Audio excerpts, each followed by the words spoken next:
of the United States of America and to the republic for which it stands, one nation, under God, indivisible, with liberty and justice for all. Dear Lord, be with us today as we deliberate the business of the county. Help us, Lord, to keep in mind the best interest of our residents.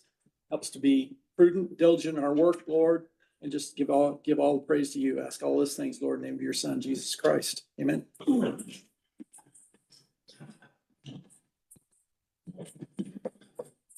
Okay. Guys, got the minutes from the July 21st meeting? There were a couple things Doug found that I Yep. changed. Okay, if you made those changes, I Yep. have no problem. Is that a motion, Doug? Yeah, I'll make the motion. Second. Motion by Doug, seconded by Stan. Minutes are approved. Tony, what have you got for us this morning? Let's start top here. First, I have the Northwind prescription weekly cost for health insurance, verified to claimants. And the amount is $13,130.51, $13,130.51. Motion approved. Second. Motion by Stan, seconded by Doug. Northwind claims approved. And let's follow that up with the Allied weekly health insurance claims, which would be medical, verified to claimants. The amount is $5,254.98, $5,254.98. Move we approve. Second. Motion by Doug, seconded by Stan. The Allied claims approved. Okay, payroll claims for the date ending 7/17. Payroll claims are in the amount of $412,887.64, $412,887.64. Now, this is the actual payroll. Is that That's correct? actual payroll. Okay. Move we approve payroll. Second. Motion by Doug, seconded by Stan. Payroll's approved. You should have received via email the payroll time card approval for appointed department heads. That's for the pay period ending 7/17 as well. Had no questions on, time cards, Stan. Motion approved. Second. Motion by Stan, seconded by Doug. Time cards are approved. That. I placed before you this morning, utilities paid in Lao. There's also the comparison down there between 2025 and 2026. There's just one copy of each of those. If you want to have a look at it, I'm not sure exactly who has them now, but there was one copy of those showing that comparison. The amount of the utilities paid in Lao for now is $37,415.41, $37,415.41. And you should have that in front of you. Okay, I move that we, pay the amount 37,415.41, utilities paid in Lao. Second. Motion by Doug, seconded by Stan. Utilities paid in Lao are approved. Okay, I also put in front of you the animal control report submitted by Chad Springer. And I gave a copy to the press. If you all would like to enter that into the record. Traveled some miles, doing his job. Yeah. Move we approve animal control. Chad. Chad Springer, yeah. Second. Motion by Doug, seconded by Stan. The animal control report is approved. And then we also have the Adams County Animal Shelter report submitted by Cindy Heiser. Press should have a copy of that as well. If you would like to enter that into the record, or somebody wants to read that off because it's too darn small for me to see. They got 16 cats and 7 dogs. I need bigger, stronger glasses for this. Good idea. That's, yeah, it's tiny. I'll give you good notes. You okay with it, Stan? Yeah, motion approved. Second. Motion by Stan, seconded by Doug. Shelter report's approved. Pretty sure that is all that I have. Well, I'll go ahead and quickly bring it up now, just so we don't have to worry about it later. Steve, you're familiar with it. Clayton hasn't really had a chance to review it yet, but this will actually be tabled today, but it'll come up later, just so you're aware. County council had approved in the minutes for Baker Tilly to do some work regarding jail refinancing, looking at other aspects of bonding, lit tax and so forth and so on. Jason Semler, Baker Tilly sent all of that to me to sign. I don't really want to sign that until Clayton has a chance to look that over to make sure that what I'm signing is accurate. The only place, the best place to pay that firm is consulting fees, which is actually in the commissioner's budget. So if anything comes in this year, the council would have to do it as an additional into your budget line. So just so you're aware that that will be coming, just wanted to get it on your radar. Well, we haven't spent any out of that this year yet. Out of consulting, Yeah. we have Yeah, we have. pulled quite a bit of that. As a We've matter of fact, we transferred had into emptied it. it. Yeah, We've transferred back into it, we used that to pay the Elevatus bills. Okay. quite a few transfers out of legal, actually, yeah. I think I mentioned that at the time when they We did it. decided we don't need attorneys anymore. You can go home now. Now that Clayton's on board, we're not gonna pay him. Everybody's got jokes today. Like it's first and last day.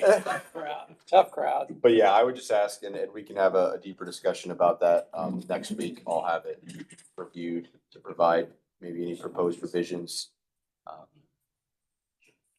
And then I think basically it would just be a motion by you all contingent on then the council approving that additional, correct, Tony? Yeah, I mean, that seems to me the best way to do it. The only other possible alternatives for council could potentially be as it relates to the judicial center, we have that one fund that both bodies would have to agree to. We also have the CUME funds. I don't know if they have the appetite to use either one of those. So my guess is it'll be an additional in this line. So- How do we go about, like, I mean, that fund when we sold the farmland at Golden Meadows Yeah. was very much directed towards this project. Yeah. What would be the process to go ahead? It is Start home using ruled. Julie Marie wrote it as a home ruled fund or thing that both, I think it's home ruled. It is. Basically, the council and the commissioners would both, by a majority, have to approve what is spent out of that. I don't know the verbiage in particular, if it specifically said it had to be used for judicial center.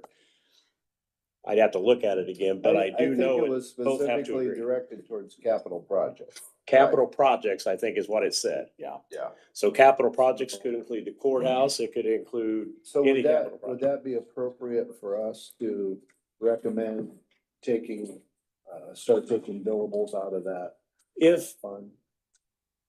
I think Steve and I might have had a conversation about some of this. If you're going to have billable items, and you might, prior, Well, it sounds like we do already. if we have, well, this was something council, that it isn't all judicial center. I see. It's Okay. partly jail refinancing and other things. Right, gotcha. But if it concerns a capital project, each body would have to agree to use those funds jointly. And I'm pretty sure the verbiage, Clayton, I don't know how much So, you've seen of are it. they asking us to approve it out of our budget, or are they asking us? They haven't just haven't approve. said anything. They just approved that it be done. And I don't even know if they gave me guidance where to pay for it. Well, If you remember the conversation, it's about that, especially the jail bond refinance. You know, I guess I assumed, and that's what happens when you assume things, I assumed that their fee would come out of the soft costs of the refinancing effort. And maybe that's That's what I- still the case, that's but I what I don't thought know as well. that. well, So I if mean, that's the it just case, it'll seemed- kind of, I mean, yeah, I mean, if you want my thoughts on using Baker Tilly, I would say yes, for sure. But as far as where it comes from, that sounds more like their wheelhouse. yeah, than I ours. think it is. And But the reason we're bringing it up to you is the consulting fees line is in your budget.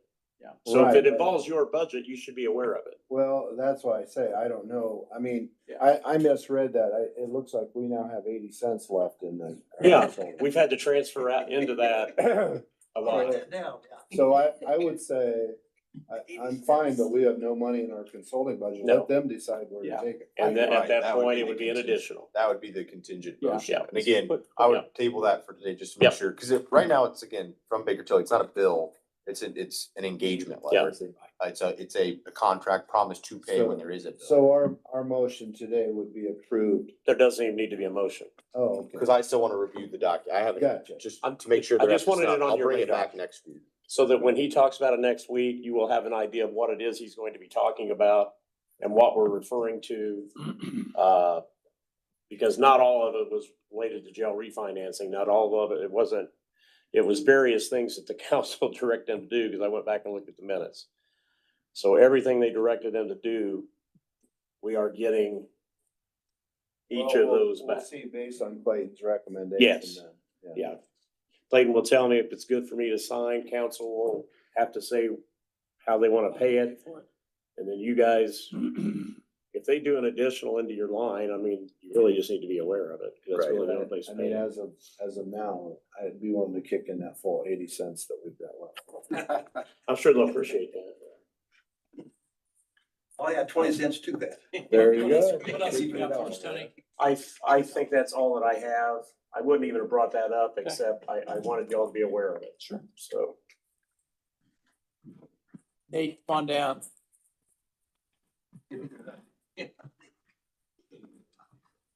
Walk walk on in here if you're willing, or if you're able. Yes, just a little stiff from last week, so appreciate it.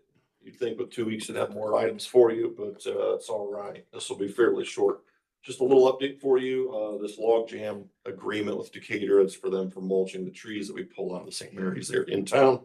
Clint and I are working on sending an updated agreement over to the city of Decatur. Later this week, we're gonna make sure that something like that gets done for them. Once we have a tentative agreement for both bodies from their legal counsel and ours, we'll figure out a presentation schedule, whether we present here first, or we present at city council first. It's really kind of an open-ended question there. So I'm hoping to have something for you here in the next 2 weeks, so we can kind of put this to bed to rest, but we're certainly trying to work with them to finalize some last small points. They're not major issues. It's mostly just language of obligations and how much do we want to tie our own hands. Where's the log jam? It'd be on Jackson Street, on the south side of Jackson Street. That's where a lot of trees get stuck there, right in downtown. More of them get stuck on Monroe Street, 224 at the NDOT bridge, but if they make it past there, they tend to get stuck on our bridge there in town. So how we end up mulching those or removing them, it's cost effective to work with the city of Decatur because they already have their composting site. They're adjacent. Otherwise, I'd have to pay a contractor to remove those, haul them out of town to a secondary location to then be treated there. So it saves us money and we can do it more often, which is better for the residents of the city. So the understanding would include taking the logs back to there. Yep, so they'll agree to mulch the logs and they agree to make sure that if it's covered to a certain percentage of the bridge or annually, there's at least some floors as far as what we're budgeting for, hold harmless, so we're not necessarily getting into an insurance conflict. We don't want to get sued for taking logs to them, and they don't want to get us sued by our contractors for working in the bridge. There's just some frameworks I think that are mutually beneficial. So that's what we're looking at and still trying to finalize that. So, and Clayton's aware of where we're going with this. So number two, Bridge 27, that was the federal aid project with NDOT. Again, I mentioned that the bids came in, presented the dollar amounts. NDOT has agreed to proceed with the project, so we received an invoice. I've turned in the claim through the auditor's office, so that'll get paid on the 5th as part of that claim cycle. Hopefully with everything that we have, the contractor will get the notice to proceed by NDOT, and it's possible that bridge would start this fall. I'm not holding out too much hope. It just kind of depends on what Milestone, who is the low bidder on this, has got availability in their schedule. So if they're looking for work yet this year, they may start this year, or they may just start in spring. It would not be necessarily a project that they would want to go from starting in the fall, drag it all out over the winter and then complete it in the spring. It's a one season project. So that's what I want to make sure we try to hold on to. Next item is NDOT quarterly reports, the active federal aid projects. I have to give a report for every quarter. Those were due July 21st. So those have already been completed and turned into the state. I've had my one meeting with NDOT. I'll have another one on other projects here coming up later in the month. And then lastly, Bridge 105, that is one of our locally funded projects we bid last year. Milestone is the contractor on that.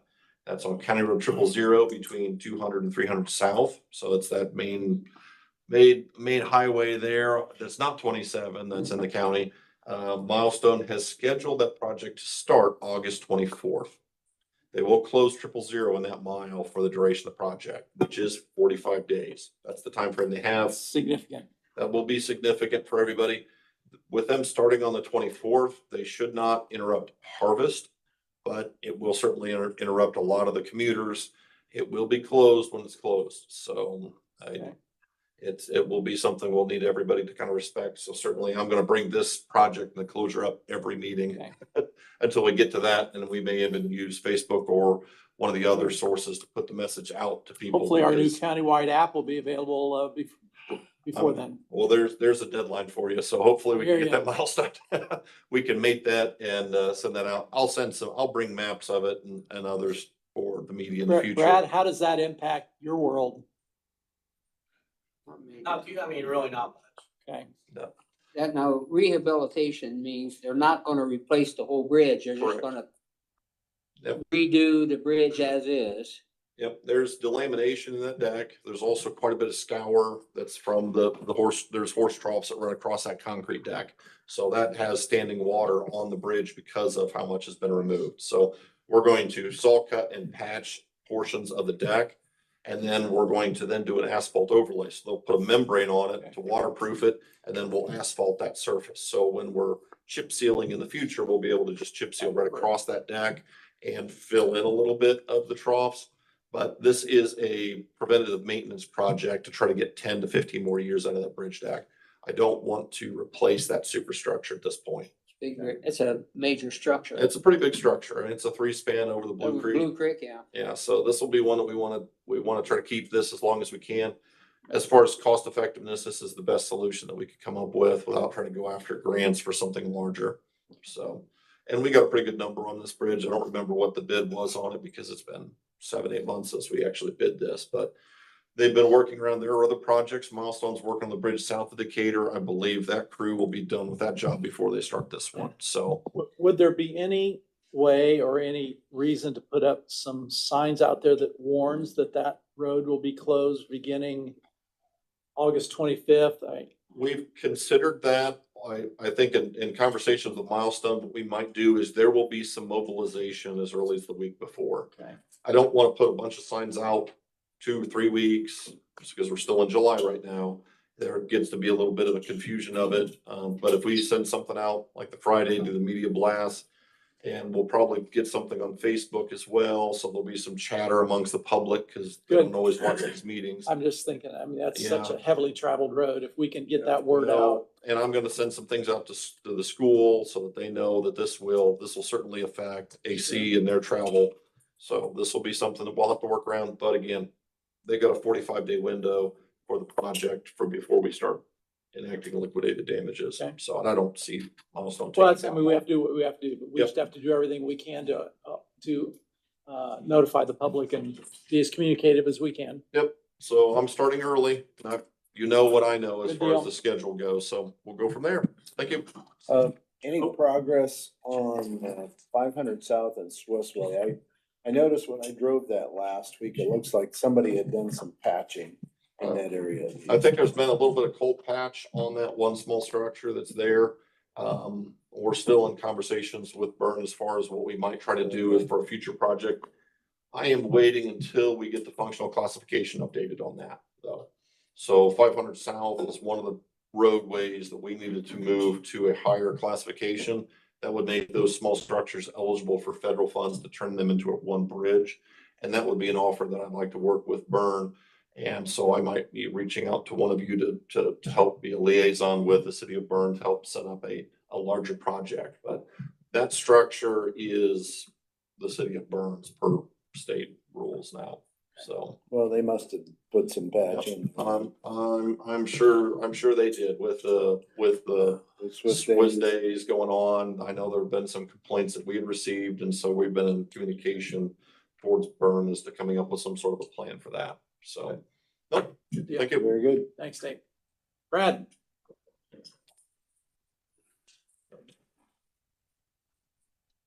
Morning, Brad. Good morning, guys. Another beautiful day in Adams County. What a isn't it? beautiful day.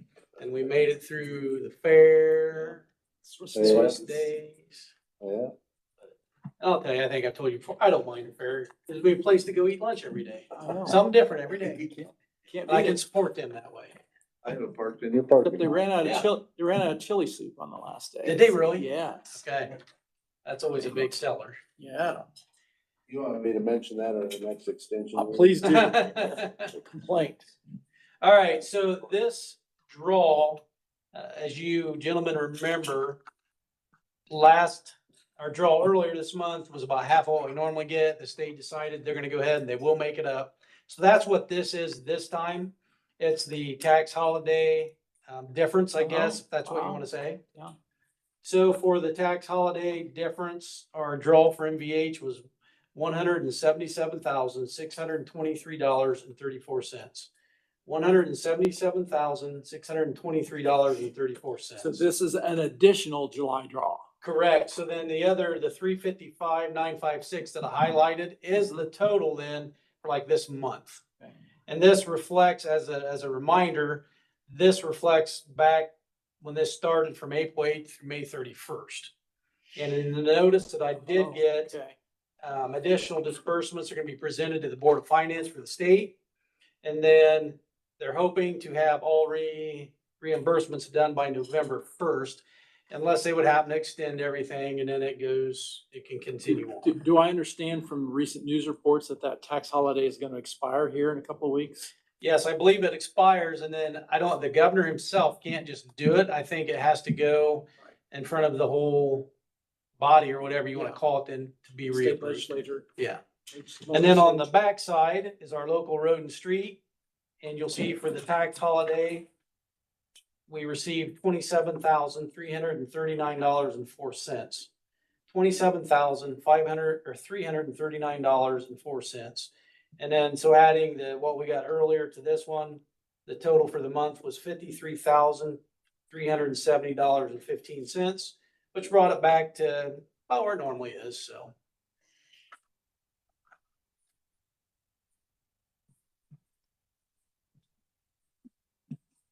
I move we accept the MVH and local road and street report. Second. Motion passes. Thanks, guys. The next item I have 3 permits. 2 of them are from Jay County RMC and I will do them first. The first one is on County Road 550 West between 1100 South and 1150 South. They are installing new power lines. There's going to be a new building going up. So they've got to get the power there. So this is part of it. And then once they get to 1100 South, they're going to go from 550 West to 400 West. So they're basically encircling that kind of half block just to get power to those buildings. So we'll take both those at once, guys, if you're okay with that. Yep, I'm okay with them. Yeah, and you drove around there and it looks good. Yeah, I looked at RMC is really good about putting out flags where they're going to put stuff. So I drove out there and yeah, they're going to be good. No right of way issues. They're on the back of the side ditch. So, yep. Okay. Motion approved. Second. Motion passes. Motion by Stan, seconded by Doug. Then the next one will be MCC Telephone Company doing business as MediaCom. And they are proposing to install fiber on 450 North, which is the road just north of Walmart, north side there, from 100 West to Fred Ish Drive. So I think that's the first road that goes back in the industrial park here, if I remember right. And that's where our jurisdiction ends, I guess, if that's what you want to say. Mhm. So from 100 west to Fred Ish Drive. Then from there on, it's the city. So Okay. Is this an extension of an existing line? Do you yeah, they already know, have a or- line down there at 100 west. Okay, And from what I can see from the plans, don't hold me to this, but it looks like they might be going in the backside of Walmart. okay. So. So yes, it's just an extension of the line they already have there. Motion to approve. Second. Motion by Stan, seconded by Doug, that's approved. Then the last item I would like to bring up is, we kind of touched on it last week. For the fence rows and the trees growing out from the, just all different woods, you know, anything like that. Just, I want to let people know that we do have one tractor with that boom arm mower. We've had it out for a couple weeks. People don't always, they're not always happy with us when we go through, but we're getting this. If you guys, I'm sure you've noticed, a lot of this stuff's almost touching your vehicles when you're driving down the road. Yeah. So we're working on that, and then also coming up to stop signs. A lot of them fence rows have stuff growing up in them. So we are out, we're working on it. When we get a complaint, we go take care of that first. But I just want people to have the heads up that we are out there and we're gonna do what needs to be done to make it safe. So. Yeah, you're more that, knocks it off. It's not the prettiest sight, but it does the job. It does the job and it can reach. Yep. So I just want to, get that out that just so people are aware that we are doing that. and How it's close do you safe. let stuff grow to the road, to the edge of the road? We have, I guess, how you want to say it? We have the right to go to the back, to trim it back to the back of the right of way. Our guys try to be pretty, I don't know, cautious, or they try to be thinking of the people too, because sometimes if you do that, you're gonna really butcher up a tree. Yeah. But they try to look, but we also want it back far enough, we don't have to go back every year. So they try to be careful about it, and then especially when you get into evergreen trees, those are tough. I've done some calls on those. Yeah, evergreen trees are really something to work with, because Yeah. it's hard to make them look nice, and they don't grow back like normal trees, Yeah. so. But anyhow, I just want to get that out there. Good. Other than that, back chip seal today, we held off because who knows what the weather was gonna do yesterday. We're running. Right? All right, thank you. Thanks, Brad. You got all the addresses, Tony? I did. Brad, refresh my memory. Did we say that, the contractor for Zayo is back working in the county No, again? they're or not. They're not. No, we're still trying to get that all worked out yet. Okay. With Zayo. Yeah, but no, they are not working. I've driven the Well, routes. some of the landowners are concerned because they did have put out a proposed route. And Yeah. that's what I've been telling them is no, there's no permits issued. No, Well, I guess my concern is they've got equipment, or at least they've got boxes and they've got stuff that's, you can't mow, we can't mow, they're in our road now. It's like, okay. they're basically So- waiting to, At some point, so we reached out to Zayo and given, there'll be a long discussion about it. I mean, with us having the scanning project done, it very well may after the fact, we may find like, oh, we did have correct right of way. But Okay. because Zayo is chomping at the bit to go, we advised them, here are the properties where we are unsure as to right of way. You need to go and Right, speak with alternative those route. you need to speak with those Okay. property owners on an individual basis and privately execute an easement with them. So to some extent, we're waiting on them. And then I need to have one more call with their. I just legal wondered counsel. whose court the ball's in. It's really in theirs to confirm with us that they purchased those easements. Yeah. Will they let us know when they purchase those I easements? sure hope so. Yeah, cause I would like to close that chapter as well. Right. yes, so what it was some of those areas where they previously, where we had, when this whole thing started, remember? They went out and did some work and then Right. stopped them. So that's what they got to that point and set their boxes there, waiting for then the official to continue. Okay, so Yes. at this point, we have no expectation they're gonna come back and begin work on making the connections that of the lines that they've already buried. They've got those connections to make. They've got boxes sitting there. They've got I guess I just feel like that work could be ongoing And while they continue to work on the rest of this right away. And basically that all stopped, when we had the whole discussion and it was brought up, we just stopped everything, Okay, so. Yeah. so it So I feels guess like I the can ball talk- is in our court. And I can talk to Clayton about that too and see, if they can go ahead. and- I guess I'm just disappointed that at this point, I drive around the county, it's like there's wires sticking out of the ground, we can't mow, there's boxes sitting in Yep. people's road, they can't mow, there's like, Yeah, and I can have that conversation with Clayton and see, yeah. I wanna be figure- careful what, I agree, that where the lines have not yet been run, Yeah. I understand we have concerns there. But where the lines have been run and are buried and waiting for those connections to be made, I guess I'm just Yeah. confused why that work isn't ongoing. it would be nice to get that. Get that in- done, out of get the way. that buried Right, and I out of our agree. roads so we can go back to Yes. mowing and our landowners can go back to mowing side ditches and I agree. move on from that. To be fair for my seat too, and Brad would agree, I mean, I have some ancillary knowledge of this matter, but I was really letting Mark handle that. And that Gotcha. is on the forefront of my list now to identify where we're at and get this. Okay, good deal, thanks. Good deal, thank you. I didn't realize, Steve, they already had lines buried in the county. Oh, yeah, Oh, we got yeah. a lot of lines buried in the county. Yeah. We got lines. They started at the Ohio State line and they had some of those Long in. Run 24. Okay. 24 to 300 east. Gotcha. And then up 300 east to, 300 I mean, east, they're- I think that's pretty, well, no, they did. they're all the way to County Farm Road and Yes, correct. 200 and, yeah, they're all the way up Down through. 124 and. Yes. Yeah.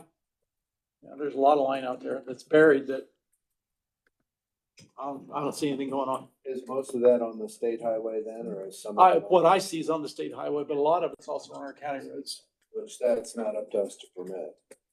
On the The state. state highway, yeah, we don't have anything to do with that.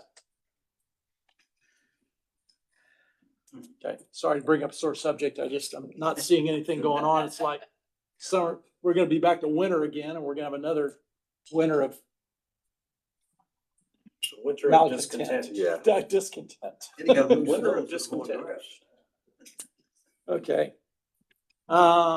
Good deal. Moving on, Rick, what have you got for us this morning?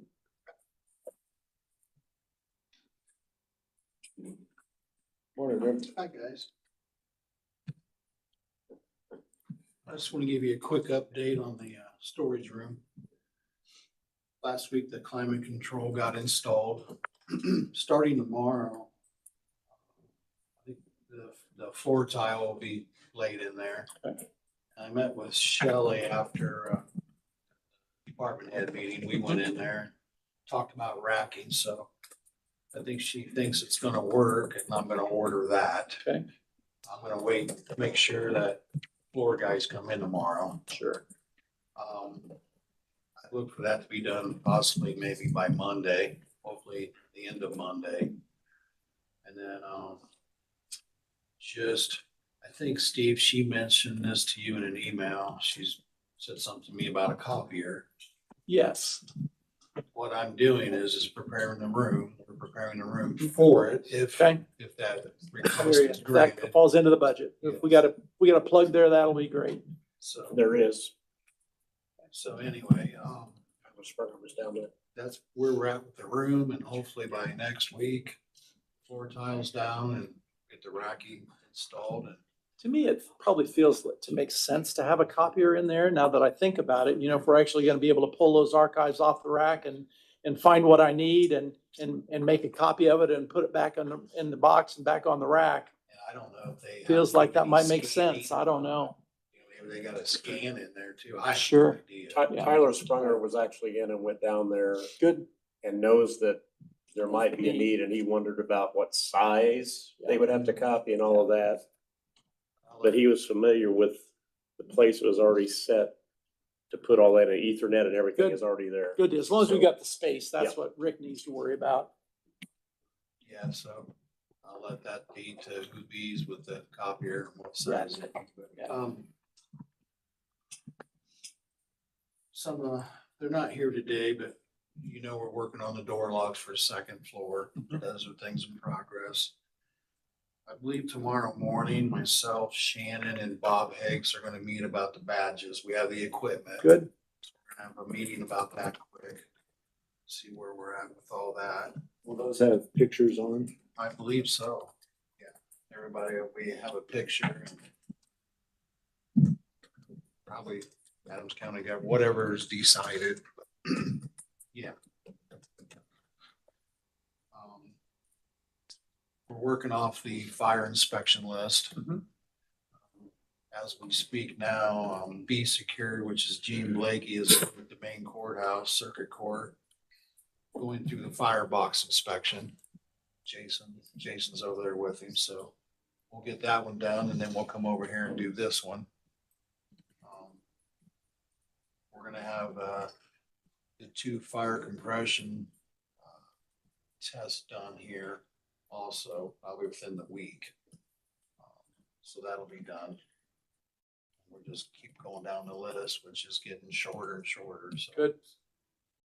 You know, I'm thankful those guys come in and they just give us a checklist to work from and so great to have a good partnership there. They come in and help us identify those soft spots and give us some work to do, but Yeah. I think it's good work. No, that's a good thing. Yeah. There's a lot of other different things, but that's all I have, gentlemen. Yeah. I'm good. Thanks, Rick. Stan? Good. Thanks, Rick. Appreciate your time.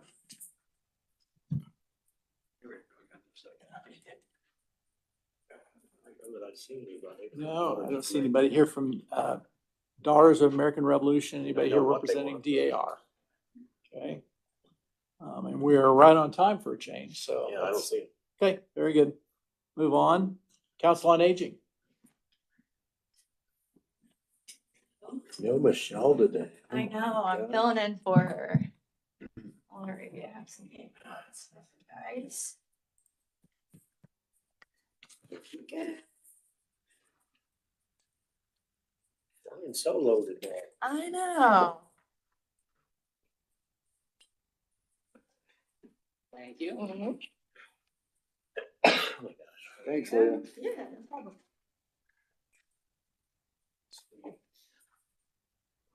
That's fine. It just- All right. Okay. Yeah.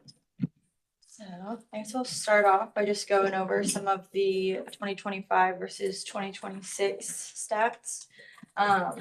Overall, in our trips, fares collected and riders categories, we've had a pretty big increase. We had a 52% increase in trips, about a 76 increase in fares collected, and a 23% increase for riders, which we are expecting to go back up now that school is starting soon. And then on the back side, we just have January to June summary. Kind of the same thing going on there. We have a 48% increase for trips, 50% increase in fares, and 15% increase in riders. So, and then as for the fare breakdown for this section, we're currently in between 2 systems for switching over, so we don't have the exact breakdown at the moment.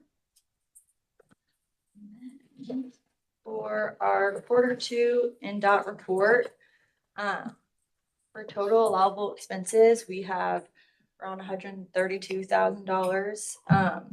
Total revenue from passenger fares is $19,747. The net project cost is $113.76, and then federal share and local share is both 50% of that at around $56,000.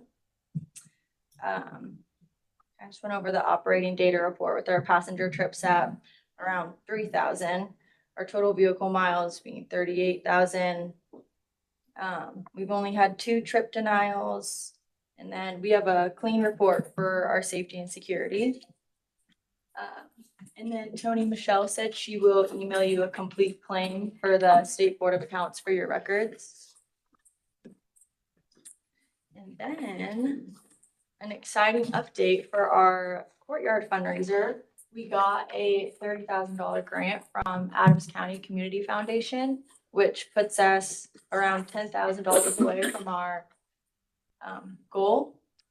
And First Bank of Bourbon has offered to match 5,000 if we can raise an additional 5,000. So we're almost there, getting, hope to get cleared for starting construction here pretty soon. So, We- yeah. Man, that is fantastic. So do you think you're close enough to where anything may start this year yet, construction wise? We have to get some clearance from Indiana United Way with that matching grant that we're doing with them. So we're working on that right now to get full details on what's to come. So for Council on Aging, is there a required bid process for them or can they just seek out contractors for a project like this or how? They're not a county entity. So they really don't, They're just private. I mean, technically, Council on Aging is a private entity, so they can act as any private entity and hire whoever they Gotcha. like. Unless, I guess, unless the various grants or funding that they're receiving puts those restrictions upon them, right? And I don't have those documents obviously in front of me to know that. I don't know that they need you as a pass-through for those grants. Right. very good. So you're gonna have to start talking to contractors pretty soon. I know, I hope so. Yeah. Now that project, there's no physical building per se, it's all courtyard. There'll be a covered pavilion and a pergola soon, but Okay, that's it. But yeah, the rest is just renovations. and a question, what would constitute, you had 2 trip denials, what would constitute a denial? That's just, it could really be anything. Sometimes it's no-shows, and then if you don't pay your no-show fee, you can get a trip denial in the future. Okay, Or just kind of issues with the drivers or small things like that. They usually go through like a warning process and things like that, but that would really be it. It's really rare. So Yeah, I see it's that. behavioral. Yeah, I think it can be. Okay. But some of these are no-shows, I believe. well, like, if someone is disrespectful to your driver. Yeah. That would be a justifiable cause to say, hey, don't call us again. Yeah, I think to an extent. I think, and Michelle will go over and have conversations with them, and it's a process to get a deny. So, Sure. Yeah. Good. Guys, I think So- Tony tells us we need to take official action and accept these Order reports, to- report them into the record, leave them into the record. I just had a real quick question on the operating expense, Q2 operating expense report. We've got a 50% federal share and a 50% local share. Does that local share come out of the Council on Aging budget? Is that part of the Council on Aging budget? I believe so, yes. Motion to approve the reports as presented. I'll second Stan's motion. Motion passes. Okay, Good. Thank Thanks, you Leah. so much. appreciate you coming. Up in the minutes. Okay. Tony, don't be talking back to the drivers when they're hauling you around now. I was thinking it was probably Stan Stop and they get in a bad mood one morning. Denied. Well, they probably hauled me before I had breakfast. So. Brad might not let you ride in the thing when you plow snow if you're acting that way. Well, it depends, we'll put you with some certain driver. Well, I think my driver's gonna retire this year, isn't he? Yep.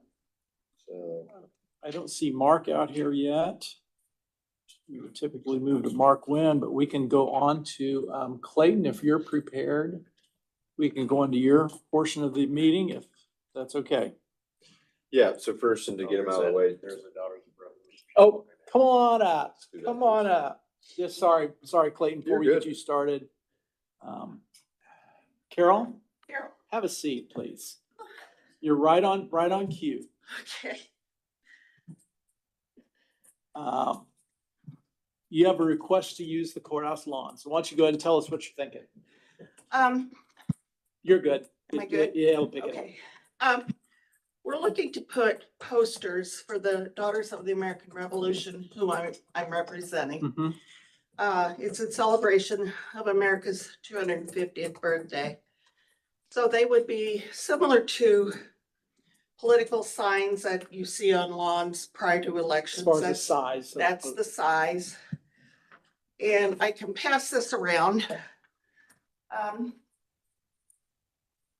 It would have the Patriots name, a silhouette of a tricorn hat person. And then the name of the individual who could trace their lineage back to that patriot on it. So several of the AR chapters across the state do this. And in addition to the courthouse area, we would like to also be able to put them, and I've talked to the museum and the library, they'll be displayed in Various other places throughout places town. around town, yes. So probably a couple of weeks at a time, we'll move them around through the rest of the summer. They'll probably be taken down for the winter right after Veterans Day, November 11th. And then we'll do it again next year until Veterans Day. So it'll be a little over a year and a few months. So those will be right on the lawn? They would be on the lawn. They would not be on the sidewalk to obstruct anything. We would either put them along the side street, either side, put them perhaps in front of the main entrance on both sides of the sidewalk going up, and we would also display them on the corner that the Peace Monument is on, for different times. I wonder if there's a way to do that so they don't have to mow around them. That's my concern is mowing around them too. Cause they're Is gonna have that to a- mow around them every week. Yeah. So, Okay. I wonder if there's a way to do that, cause I think that's great that, those would be displayed for sure. Well, It's just anytime we put something in the lawn, it's like, there's one more thing to mow around. if they're right at the edge of the sidewalk, that's where they would probably go with the trimmers. I Yeah. assume they use Yeah. lawn trimmers. But, I mean, you had those displayed in the past? no, new- this it's is new new. request. Mhm. You mentioned 2 weeks at a time. Would they be rotated? Yes, Okay. I wonder if we could ask them to put them in a different place every time as they rotate and then maybe, oh, the mower people? no, You, uh-huh. I'm trying to understand your, If you put them in a little different spot, then they could mow over the other spot that might have grown Or up. a flower little bit more. beds, if they could put them in the flower Yeah, bed. yeah, I certainly support, it would be better if we could put them in a mulch area or a flower bed or something that wouldn't have to be mowed, you know what I mean? Sure, and Uh, we can sure try to do that. Sure. I'll have to go up there and actually look. Sure. Just Yeah, see what's yeah, there. I would have to too. I'm How, not how thinking many, straight. how many signs do you anticipate? There would be 28. 28. And they would all be on the courthouse lawn or 28 throughout these various locations? Well, we plan to display them in a group. Okay, So part of this is, of course, just to celebrate America's birthday and our patriots that Right. got us here in the first place. But it's also to help bring attention to the fact that there is a DAR in town, sure. and we do things to help education, historic preservation, and patriotism. We work a lot with the American Legion, and the VFW, so those are some places that we would probably also display it for. We'd like to do a minimum of 2 weeks at a time, but if we did a week at a time, I knew what day they're mowing.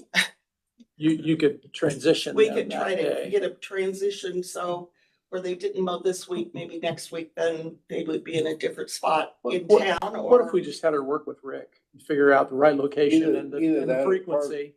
Parks Department. 'Cause they, Yeah, Okay, uh, and Rick is, Rick Burkholder is our. okay, is our buildings and grounds guy, and I can give you his phone number here.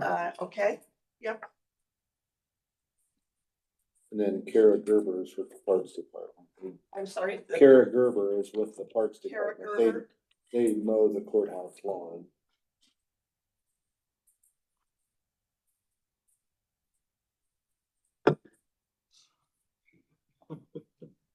Rick's number is I can't find Rick's number. 849 849 9721, 9721. right? Okay. Take action and approve contingent upon that. Now, are all 20-some, they're all identical signs? They have different names of patriots and different names of chapter members on them. I see, okay, Yeah, okay, fine. Yeah, I appreciate the DAR, Sure. Adams County, it's, thank you. So is you'll that, be is that on a, the call of duty. is that a motion to approve, Doug? I make the motion to, give permission for the DAR and for Carol to do her job. Thank you. Second. Okay, motion passes. Yeah, if you just work with Rick and Okay, make sure that the timing and the frequency and we don't be too disruptive to the mowing process. I sincerely appreciate your Thank time. you. That's a great idea. Looking forward to seeing the signs out.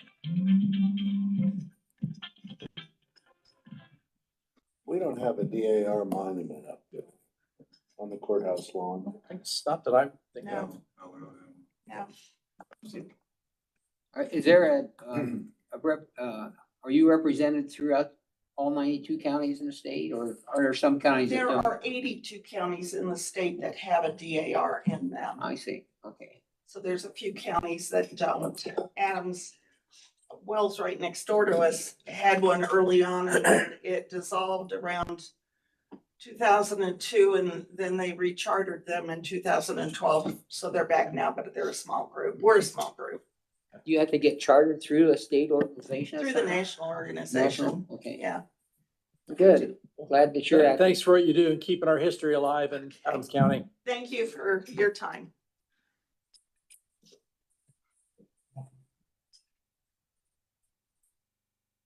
Mark is here. Come on down, Mark.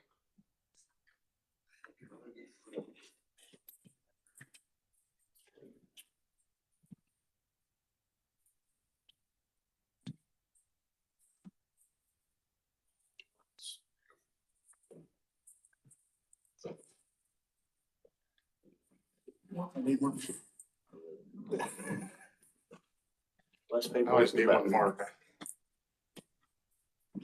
Took it, he didn't say no. So you're the man, I'll ask what you want. I trust it.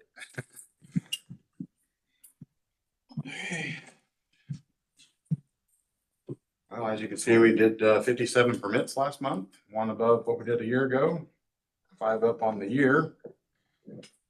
And last year was a record year, so we'll see where we end up.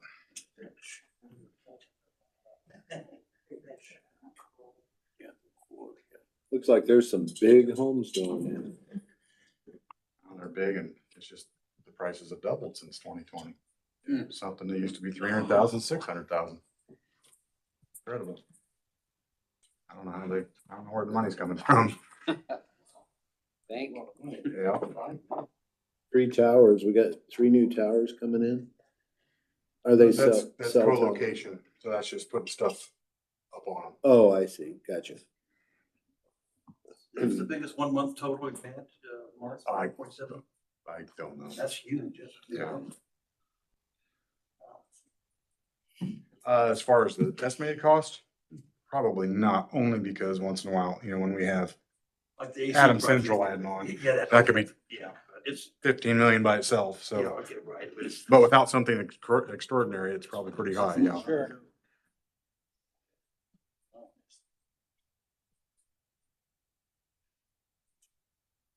Motion to approve or enter in the record, Yep. so moved. I'll second Stan. Okay. Motion by Stan, second by Doug. That report's entered into the record. Are these towers cell phone towers? Yeah, that's just co-location. They're cell phone stuff, yep.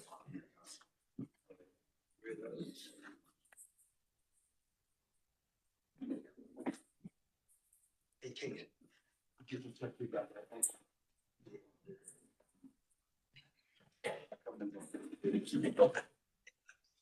All right. This one's actually pretty simple. It's a replat. So basically, this lot is in a subdivision and all they're doing is actually making it bigger. this ground, this triangle, was not in the subdivision, but it's being pulled in because it is now added to that. This lot got bigger. What's this one called? The, Plat of the replat, of the replat. yeah, Lot two, yeah, Jackson Acres. it's crazy. Where's it at? We're on 300 east and 800 south. 800 south. 800 south. 3 replats. Never seen that before. Yeah, there they exist. So what's the They're just- purpose of, what's the intent here? We don't know that. We never know the intent. Other than want more acres so they can have for their own Stuff. whatever. Have their own hay. Yeah. Motion to approve. Second. Okay, motion passes.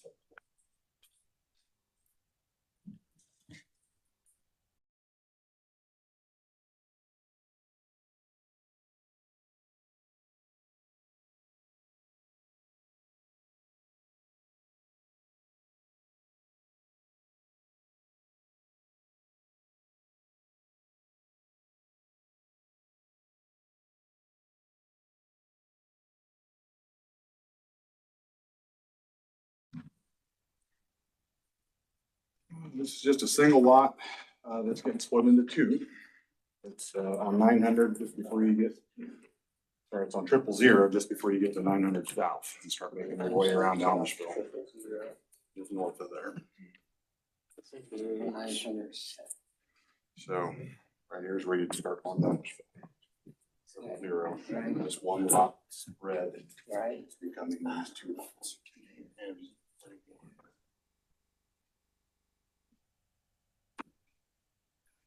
Where's the levy road? 850 right here, So the split is right down. right down basically in the middle. Like, obviously. A little bit of offset here. Went around these buildings. Sorry. Ruben and Johnny Swartz subdivision. Will we approve? Second. Motion Here's passes. a lot for 1421. That's it, easy. Meet all the requirements. Give us much leeway.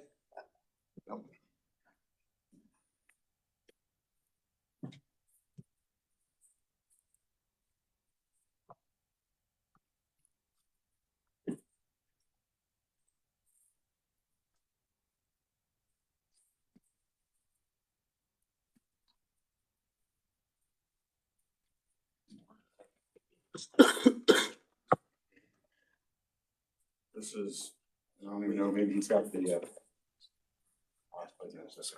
he's got the rezoning stuff today.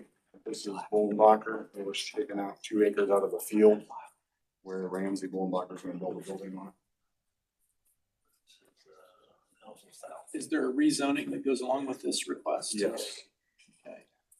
And this was covered at the plan commission and they unanimously recommended. So do we need to approve the rezoning before we approve this? They got put through the plan commission. Are I've you got doing those 5 today? rezones. Those are getting handled today. Well, yeah, I mean, I'm gonna talk with them. There was that one no recommendation and whether they want to do that today or set it for a date certain so that all relevant parties can come up.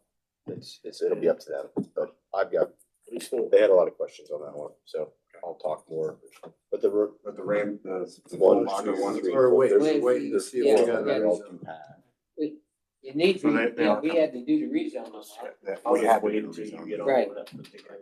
Because of what he wants to do out there, he's gonna, Right. it's just a But single. we dot gotta, line in the the commissioners have to Do we approve the have to approve the rezoning. rezoning before we Well, approve this? it didn't have to be rezoned to To get the 2 split. acres because it's a minor. Okay, Okay. So unlike a major where you have to rezone it. so we can approve this and then Yeah, still consider the Yeah, if rezoning. you didn't rezone it, he just can't Still build that, split. he just can't build that building on it, but it could still be there. Right. If that makes sense. You Yeah. can, yeah, you can. It's not a requirement. He can do that independently from that. We could split it without rezoning. If it was a major, you Yeah. have to rezone, then Right. it'd be different. I move that we approve the Bullenbacher subdivision. Second. Motion passes. they chose this spot, he's gonna do some sort of plastic work, Randy is, and there's, three-phase. Okay. Sure. Is that the one, Hey, Mark. that's the 1,000 South 600 property? Yeah. Yeah. You're too slow, Steve. See what's here. I'll be right back. Yep. I understand. Yeah. Just be back here at 1 o'clock. You're like-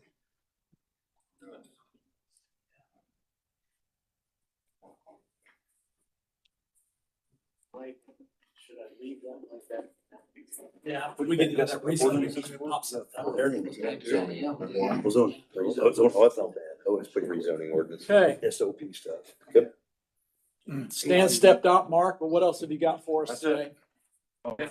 Will you hang around for the rezoning discussion? Yep. Okay.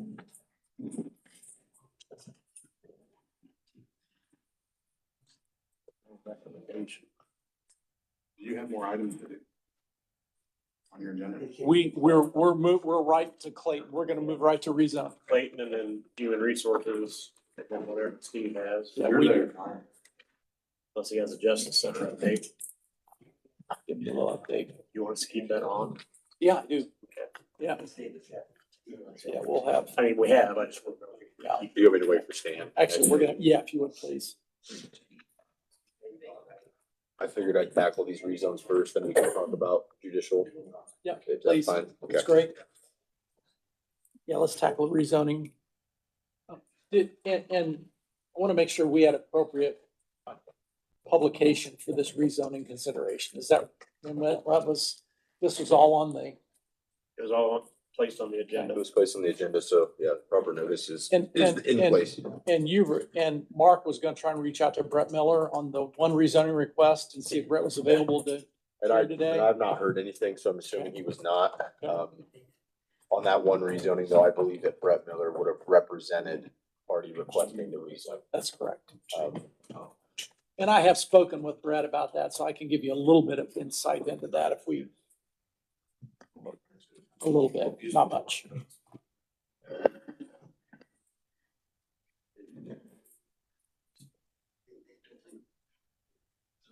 Okay, ready? Yeah. So the first one, which would be marked if accepted, will be Adams County Ordinance number 2026-10, which is short titled an ordinance of the Board of Commissioners, County of Adams, State of Indiana, which rezones the property 1,000 south west of 600 east, County of Adams, State of Indiana. The applicant, which actually was what you just spoke about, it would be Ramsey Bollenbacher, petitioned to have the subject property, which is currently zoned as A for agriculture, be rezoned to I2 heavy industrial. The Plan Commission had made findings of fact related to the impact of that, and their certificate of recommendation indicates a recommendation of do pass. Make a motion that we follow the recommendation and pass that reason. Second. Okay. From Addie to Motion by Stan, seconded by Heavy Doug, that heavy. resolution adopted. In the past, I think Mark wanted to make sure that I took the minutes that all three commissioners approved. Okay. So I'll do If, that. if, unless you yeah, object. maybe if it's unanimous, just indicate that. Yeah.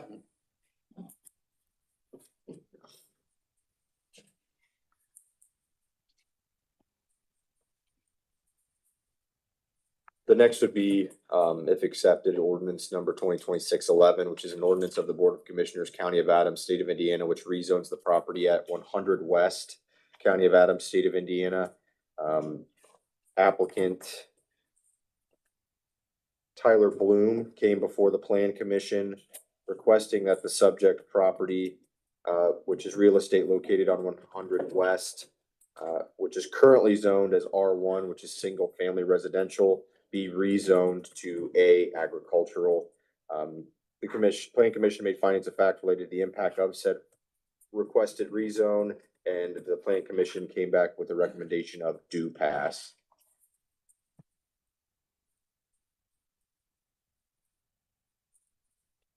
All right, there were three different, are we doing all three? This is, This would be I think there were multiple from Tyler, weren't there? Yes. So this is in reference to exhibit, well, and it will be an exhibit, it's a GIS photograph. This is in reference to only a 6.4 acre lot that will be rezoned from R1 to A. I move we approve. Second. um, and that motion passes. But before I add my affirmative vote to that, I guess I want to make sure I understand exactly what we're talking about. One of the things, and maybe I'll just make a stump speech here. One of the things that I think we have to be more diligent about when we talk about this zoning work is where our work bumps up against the city of Decatur. And in that, what could ultimately considered maybe to be a fringe area, as we consider activities that could potentially conflict with the best interests of the city of Decatur. I want to make sure that we have a good understanding of exactly where this is at and what we're talking about doing before we put approve to place an activity that is adjacent to municipality that doesn't,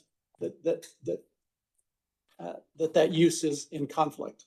So can help me understand exactly where it is that we're talking about.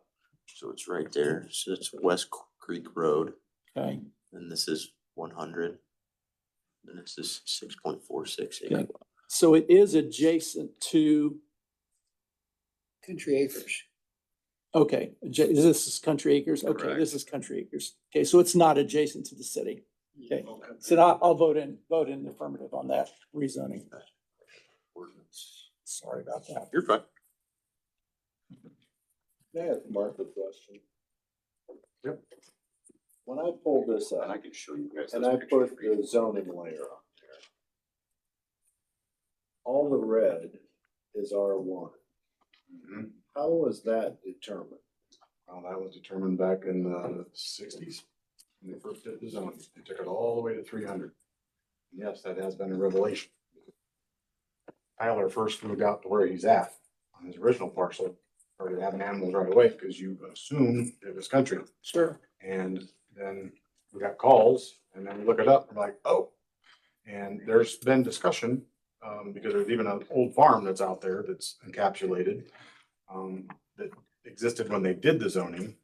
So they didn't get hurt by it, but if somebody else took over the farm, it Sure. would. Yeah. So, there's been discussion about maybe just getting, it didn't grow like they thought. You know, whenever they thought that was gonna go R1, they probably thought houses would go clear down to Yost Woods and it didn't. So it is something to consider. And I think you guys can initiate a rezone, not have to go to every homeowner and say, hey, would you petition, you know, 16 petitions. I think it can be initiated by the county. And you notify everybody, obviously, you don't just do it, but, I think that's something that's, could be looked at. Would this be a discussion that would be best had Even if we had. to get in relation to a fringe area with the city? If they're anywhere near close to having one, then yeah, I wouldn't change it yet I unless. think they're close to having a discussion. Yeah, if they're close, might wanna wait till that happens and then decide. Obviously, we've heard interest in that recently. I would, there's other areas that I would like to bring up too, that like going out to Preble. Everything between 224 and the railroad. A lot of that is I-zone. And you're not even supposed to have homes in I-zone, but you know, that was gonna be industrial and it was at one time and where the White Rose is now. But it's not anymore and there are houses there. So technically, let's get it R1 or whatever it needs to Yeah, be. yeah. Even, you know, all the big, I don't know how this one happened, but, as you go out Pickway Road and there's a Church of Latter-day Saints church out there, there's a big subdivision and one of them is still ag. It's not even R1. Yeah. And that's absolute housing back there, Yeah. that was put in, decades ago, on the west side of the road. The first one that's an all ideal one was rezoned but the next one north of it, those are Well, technically ag lots. Let's grab some of that low hanging fruit that's obviously zoned incorrectly Right. and start the process Would to it- getting it corrected. Would that have been grandfathered though? Is that prior to the zoning ordinance? No, Okay. that's much newer than that. Okay. I mean, those have been built in my That's just a lifetime. mistake, Just didn't Yeah, deal with just it. an oversight. It just didn't, yeah, all those like that. Again, you're right. There wasn't good discussion between county and city as there should have been, because those to me should have been even annexed, when they were done, and that didn't happen either. Those were mine. We've talked about this so many times. If there was good discussions back in the day, all the homes that now surround the industrial park on the west side, that should never happened. Right. They were all heading west, and then all of a sudden they put a housing addition that should have just been zoned I one No, and that's different. the end of it, but that didn't happen. Well, yeah, those concerted discussions would be great to have. Yes. Just like as, residential north of town becomes so desirable. And, whereas at one time this residential was apparently desirable. So, yeah. All right, ready to move on? Ready? Yeah. Okay, so the next one, which will be Adams County Ordinance number 2026-12, short titled, an ordinance of the Board of Commissioners, County of Adams, State of Indiana, which rezones the property at 450 North and 100 West. Again, this was petitioned by and requested by Tyler Bloom. The relevant property is located at 450 North, 100 West. I have the GIS photo for you to review here. And it is the relevant 54.36 lot right there. Steve, you wanna turn that on? I can. And the petitioner came before the Plan Commission, requesting that relevant property be rezoned from R1 single family residence to A agricultural. Again, it's a 54.36 acres. The Plan Commission made findings of fact related to the impact of said rezone and came back with a recommendation of do pass.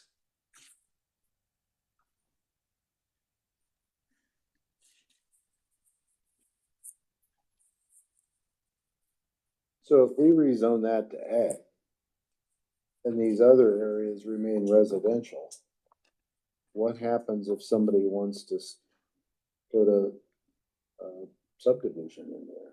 And they're right up next to an ag facility.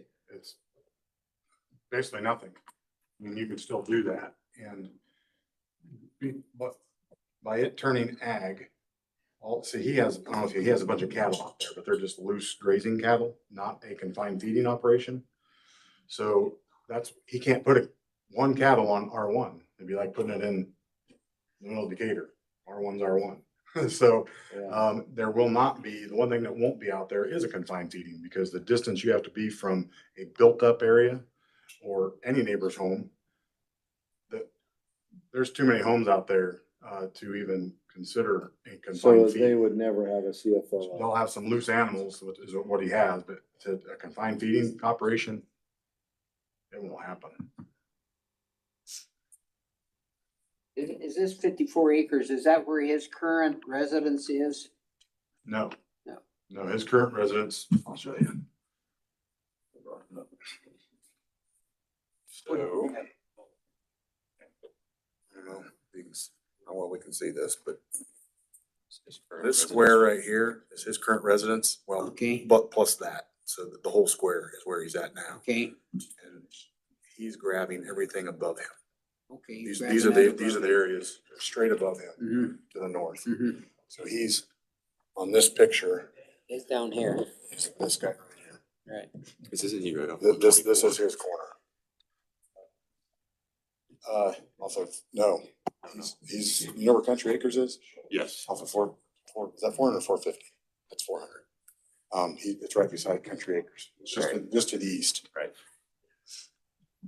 Yeah. But this is his 40, I think. So you He's have 40. wanting north of that. This is all right adjacent to him. This is straight above him.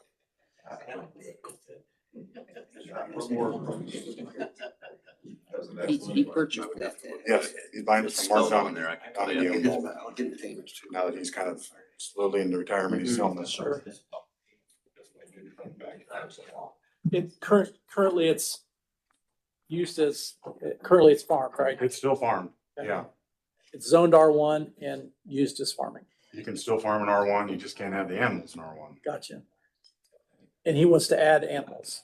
Well, he has them and he would like to have more area because he'd like to open graze. But right now it's so small, they eat off and there's not room to regrow. So they'll move in different pastures so he can get the But grass. he won't be able to put a CFO in there. Correct. The distance will be too, Okay. he won't be able to get the distance. No, too many homes. Well, I know the plan commission discussed this and they were unanimously, recommending that, we consider rezoning that. Is that a motion, Doug? I'll make a motion 2026-12, we approve. That's what it was 12, wasn't it? Yeah. I'll second that. Motion passes. I'll vote in favor of it as well.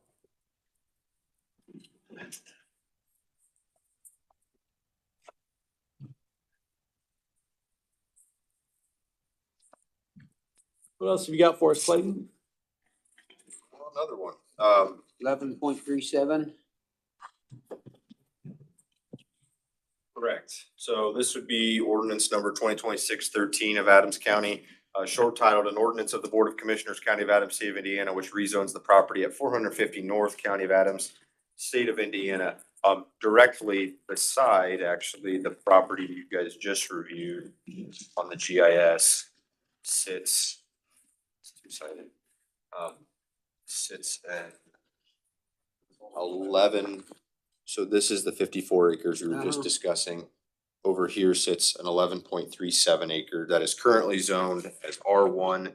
And petitioner Tyler Bloom came before the Plan Commission to ask that it be rezoned to agriculture.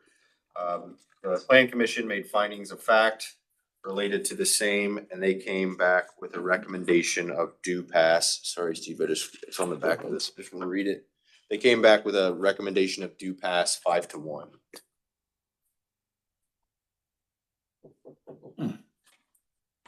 Doug, you were probably there. Do you remember what the concern was? What the one no vote was? Phil Iker voted against,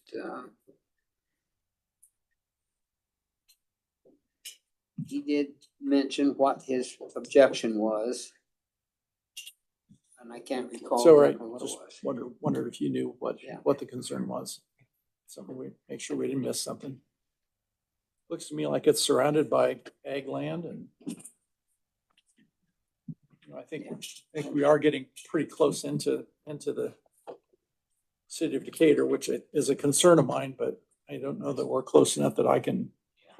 That particular piece hits the city limits. Does it bump up against the city limits? The very top corner, not the east side, but the north. Okay. For about 300 feet. And wooded, mostly wooded. Yep. It's basically all woods. I moved that we approve, plan commission recommended on a 5-1.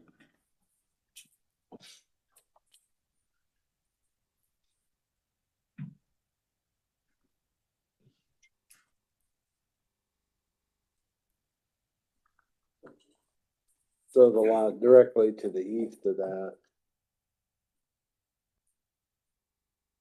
That's Bryce. Yep. And that's still residential.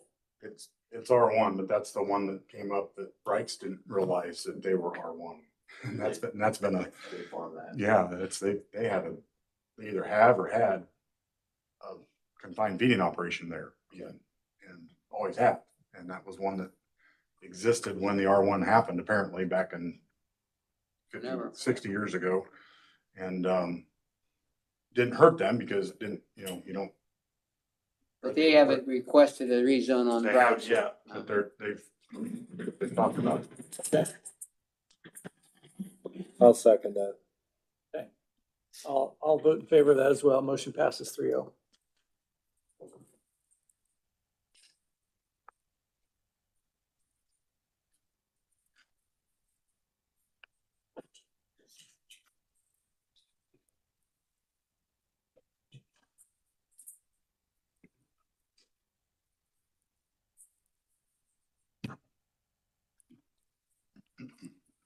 And what would be Adams County Ordinance number 2026-14, short titled, an ordinance of the Board of Commissioners, County of Adams, State of Indiana, which rezones the property at sections 28 and 29 of Root Township, County of Adams, State of Indiana. The subject property, again, and I can find, I have the GIS here for you again. That subject property,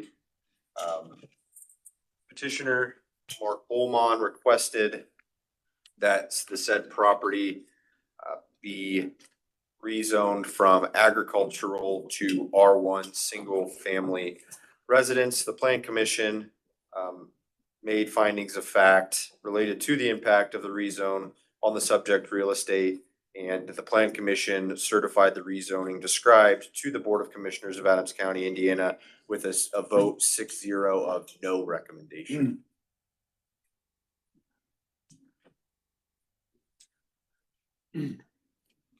Doug, can you help us understand what the concerns were from the Well, planning commission number from the one- recommendation? See the little red triangle? What lot is it? The top one? Yeah, Number one. lot Right one. here. It's this right here. If I'm not mistaken, this property owner was gonna acquire that, Brent, is that correct? Yeah. I think that was the plan commission, the plan commission discussed that. They were in favor of the, of that, and that's gonna happen, right, Brent? Yeah. I'm not sure why they didn't make a recommendation to commissioners. I surmise that one of the reasons that they were on the fence is the size of the lots. 4 to 5 acres, which is basically too small to farm and in some people's opinion, too much to mow, so to speak.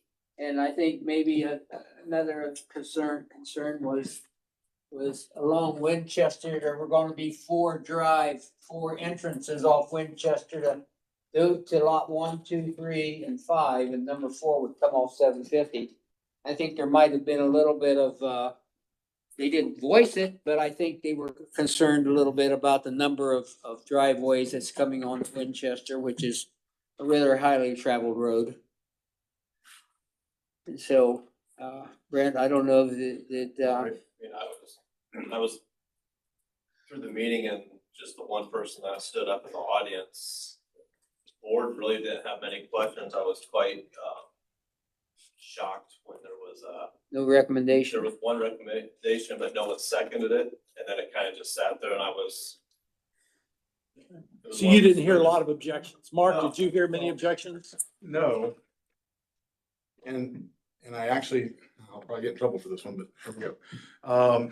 These, our plan commission, I think, is a little bit mistaken in how we're handling these. So in our ordinance, since we changed and how we do subdivisions, it's a requirement that you have to rezone that. So when some people are like, well, I don't know why we're rezoning, because they have to. I mean, they're not doing it because for fun. We tell them they need to, number one, if it's a major. So that's number one. So we shouldn't be questioning why it's happening. Number two, these, in my opinion, should be looked at more like when somebody brings in, because we just had a couple of them, big hog operations. They have a list of things they need to accomplish. And if they have everything checked off, I's dotted, T's crossed, it happens. There's no not happening. You did it, what we asked for.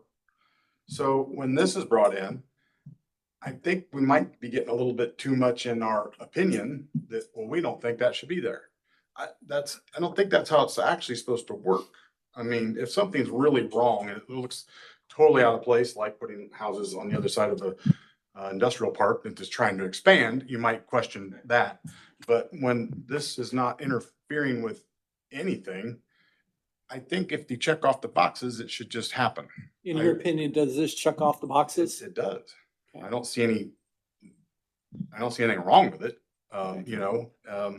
You could they could have drawn that out and put 40 lots in there. Now let me ask you this. If we approve this rezoning, does it go back to the plan commission for design approval then of the actually the lot sizes and whatnot? Or is there a process then that has to go back and?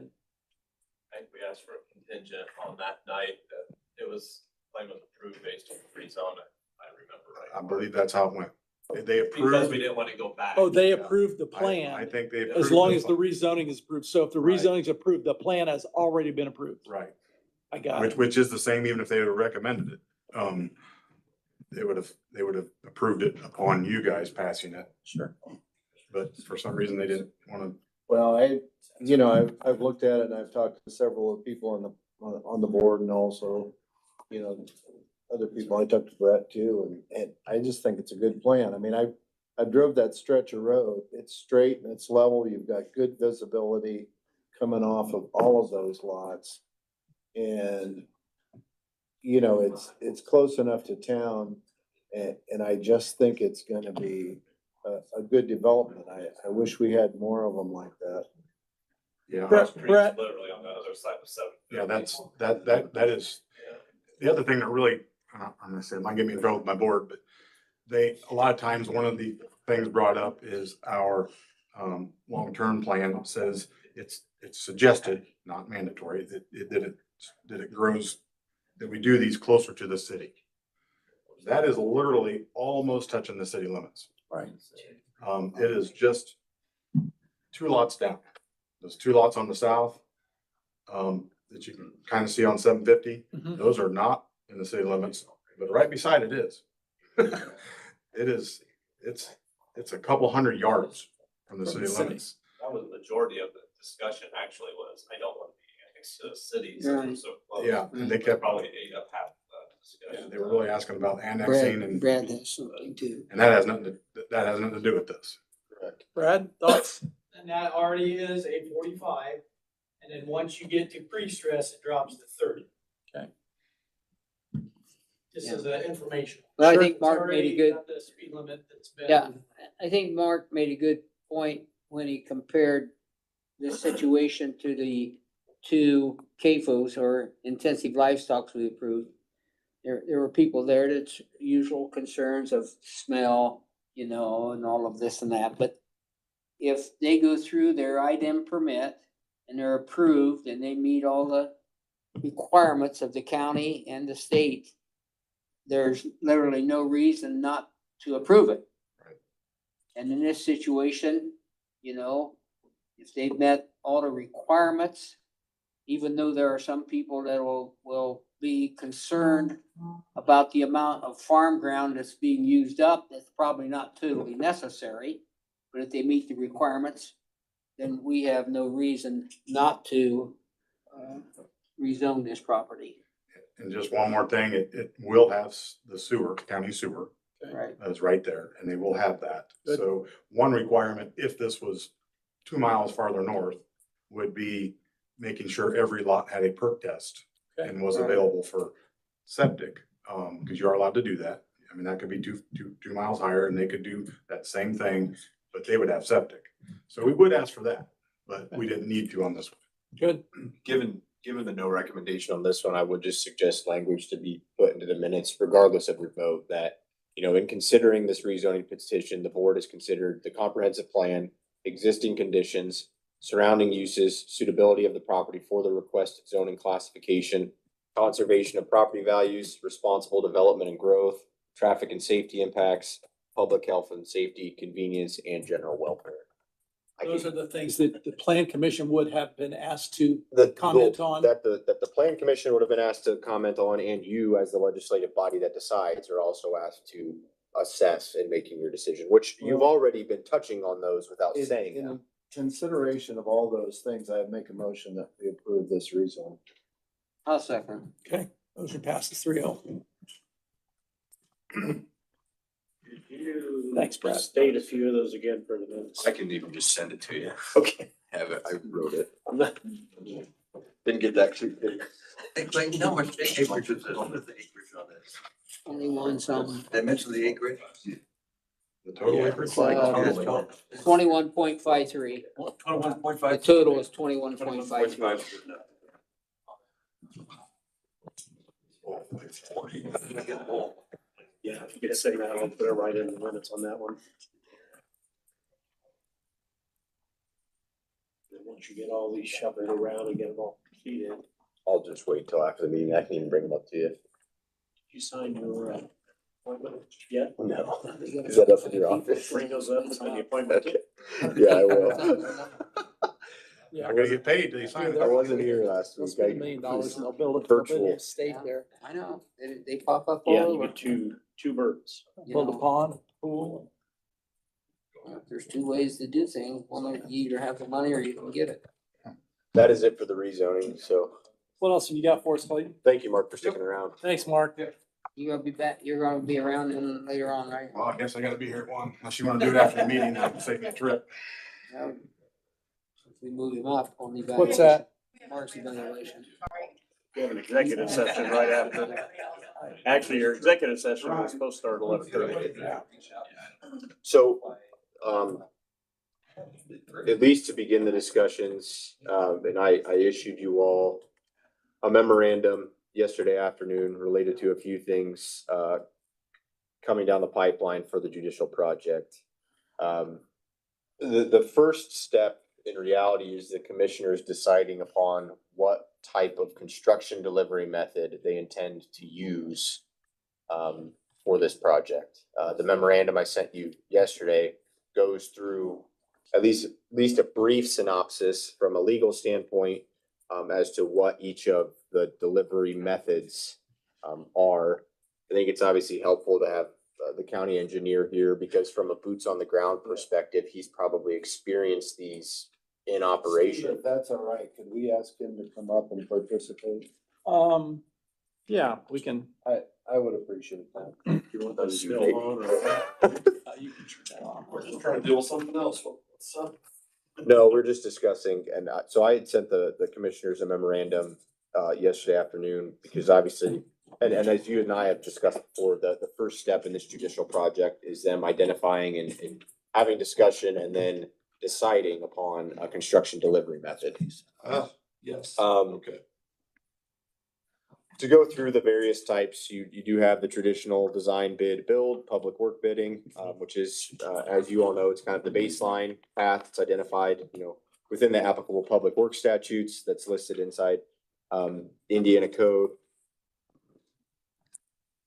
You have construction manager as advisor or owner's representative. And I touched on this, and I know the commissioners have talked multiple times about potentially wanting an owner's representative. From that position, that is not something that from a procurement or purchasing standpoint, you would have to issue bids or quotes. That is under the special purchasing statute of professional services, similar to Elevatus being the architect, that falls under professional services. However, a construction manager as an advisor or owner's representative can take no part in the construction itself. That's the big caveat. A construction manager as constructor is distinct from that, because they would be, again, the construction manager as constructor, I would explain that, and Nate can correct me if I'm wrong. That is more of that chosen entity would act more as the general contractor, and the as constructor portion, which would be in the agreements, would allow that construction manager to have its own entity or its own employees construct so much of the project. It's generally hits a ceiling of a percentage of the project can be done by that constructor. The remainder of the project, they have to find the relevant subcontractors, obtain bids, and sub the remainder of it out. As to not monopolize the whole project. And even within that construction manager as constructor is still bidding against every other contractor that would be bidding on their divisions of labor. That construction manager will work with the architect to bid out extra packages. So you're not gonna get one contractor, you're gonna get every subcontractor with their own individual contracts. And your CM will work with the architect to optimize the design and then can bid on select portions of work, whether it's concrete, structural steel, site work. They could bid on all or some of them, but they can only give themselves a certain percentage of that work based on there being the low bid. So they don't see the contractor's bid. They're not able to bid shop. They're not able to necessarily have any other advantage other than they're So intimately are you aware of talking the about project. construction manager as constructor or as agent? Construction manager as constructor as constructor. is allowed to bid, and again, they're not just given a portion of the construction. They have to go along and bid with other subcontractors, but they're allowed to, if they win those bids, they're allowed to construct themselves so much of the project, but there's a cap to that. They can't monopolize and construct the whole thing if they win all the bids. They can only win and construct so much. In comparison, and that's kind of in the same paragraph of the memorandum, is you also have construction manager at risk variation of that, which is construction manager as constructor, but also with the caveat that that construction manager, if selected, would provide you all with a hard dollar amount or GMP feature, meaning that if they're quoting you and agreeing that it will stay at this dollar amount or below, and if anything is caused other than there's a lot of caveats to that. If you make a change, obviously it changes the whole agreement, but if no changes occurred and it went above that dollar amount, then technically that construction manager would have to eat that cost. And that at risk, that dollar amount doesn't happen at the beginning of the process. That construction manager at risk, that risk factor triggers after you bid the project. They will assemble all of the bidders, they'll sign all the contracts. So all of those individual contracts aren't with you as the owner, they're with the construction manager, will sign the contracts with every sub, and then they will provide you with their risk dollar amount, their hard cap. So I think sometimes it's confusing because the assumption is that the risk number is like Garmong's number today. That is not what the at-risk number will be. The at-risk number won't trigger until all the rest of the work is bid. Their contingencies are included in that, and then they will have a hard number that they will hold to. And then they will assume any risk for contingencies or change orders that are triggered as a result of errors in the design or problems with the bidding, or if a subcontractor has financial difficulties and is not performing the work. The construction manager at risk is the one that's got to backstop that work for you. So for instance, and I was talking, well, in a discussion related to another municipality, there was concrete work that was done during a municipal project. They had selected construction manager at risk. Later found out that the concrete subcontractor had become insolvent and stopped doing the work. The construction manager at risk was then required to do and they had done the work, but they'd done the work improperly. Construction manager at risk was required to redo multiple thousands of dollars of concrete work again at their own expense. I mean, that's, and as Nate's kind of getting to, and I'm just being frank with you all, is the construction manager at risk that you select will definitely be picking a very safe number as a cap, right? They will, again, it doesn't trigger until after the bidding process. So just realistically, what would make sense is when they see all the high bids, they're going to be picking a high number to make that cap. But there still is those unforeseen circumstances. That risk is then not put on you, or, we're not eating the cost. So there's pros and cons to that one for sure, just like any of them. What would be the pro to that? Because I see more cons than pro to that. The pro would be, again, that the county won't incur anything above that cap. You get more of a locked in idea of a price. another pro is that you have one contract. So you're gonna sign a contract with that CM for all the other divisions of work. So you don't have to manage all the sub payments. And when payments and claims come in, Tony's not writing 16 different checks every month to all these different subcontractors. You're not managing all of their contract amounts or invoices. All of that is being done through the construction manager. If you do a construction manager as your representative, as the first option, they'll break the project up and they will provide you with 15 different claims each month. And then you're going to be writing checks to all the subcontractors, but they're managing all those payments. You're not paying, and then you're going to pay all those contractors and them for the soft cost of managing that work for you. We can do that though without the guaranteed maximum price. Correct. feature. And then So that- firms, what you've seen, so I'll use a firm's name, like Garmong's done the estimating. You could hire them to manage the project and you'll pay them, let's say 5, 6, 7% of the construction cost just to be there on site, manage it, inspect it. And they're your eyes and ears on the project, presenting to you what's going on or not going on. And they have certain rights and responsibilities for doing the inspection. They can issue stop work orders. There's certain strengths that they have right now or underneath that, but their cap amount is essentially the soft cost of managing the work. And they've got a percentage of employees that do that work all the time. Certainly the interest of the contracting world that you're seeing right now is directly related to them wanting to have a bite at the apple of putting their laborers on, whether they're carpenters, masons, flat work, steel electricians, fire protection, all of those different divisions that would go into a project of this type.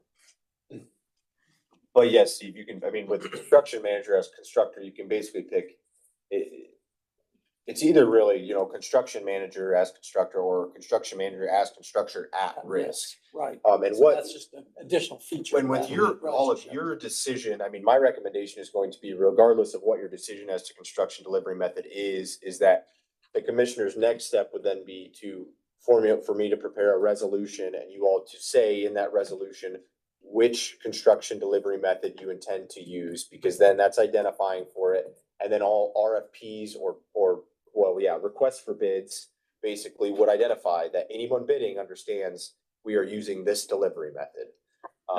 Kind of, you know, I mean, construction manager at risk, like a buyer beware. So obviously that could, to some extent, tailor who you're getting bids from, right? And you never really know that. I would say construction contractors in general, I mean, the name of the game, and I think Nate joked about that, is risk. So, Yep. And then there's the last method, if you want to go through that. correct. The last method would be BOT, build, operate, transfer, which is a completely separate model. That is basically that the builder that you would choose would finance the project. So, and then multiple of those contractors have those financiers connected to them, that they would finance the project. They would temporarily own and control the building during the literal building of and construction.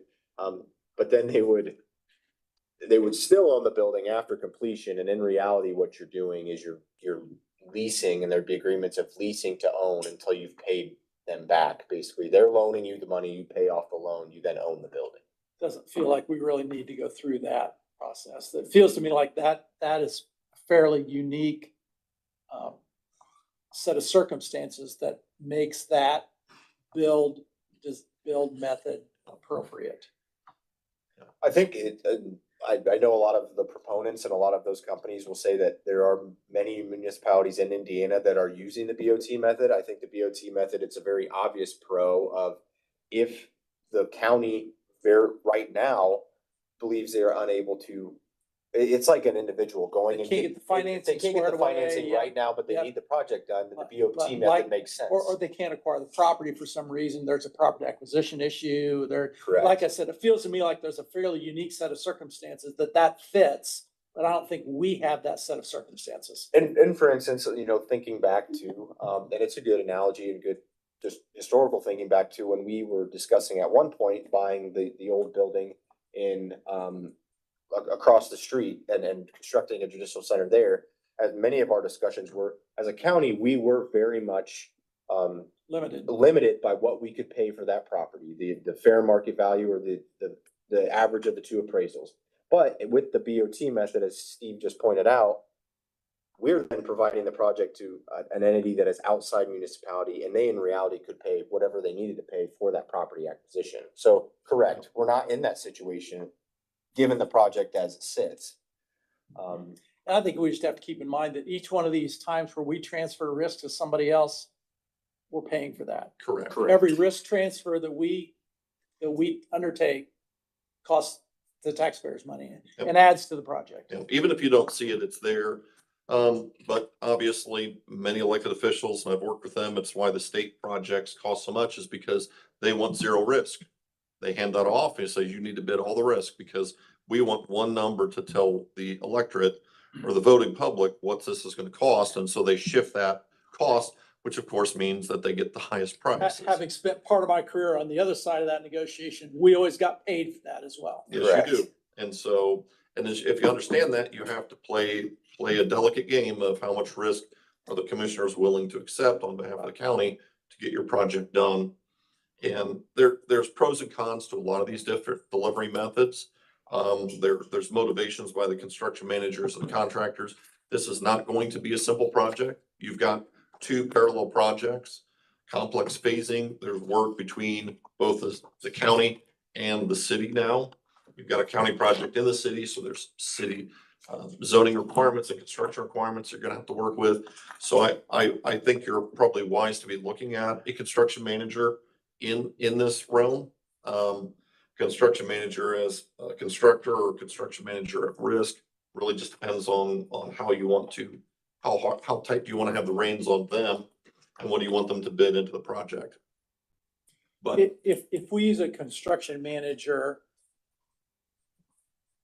if we use the construction manager as agent, can they actually also have part of the construction contract as a prime contractor, or are they excluded then? from they having would any- exclude They themselves. Exclude would themselves. exclude themselves from being able to actually construct, which that brings us to the last point, is I know you guys have also briefly leased and touched on the idea of, obviously you would want to use one of these methods, but also the idea of using an owner's representative. That would be, again, that's a professional service, so there's no procurement purchasing requirements there. You can just pick someone under the special purchasing methods to be your owner's representative.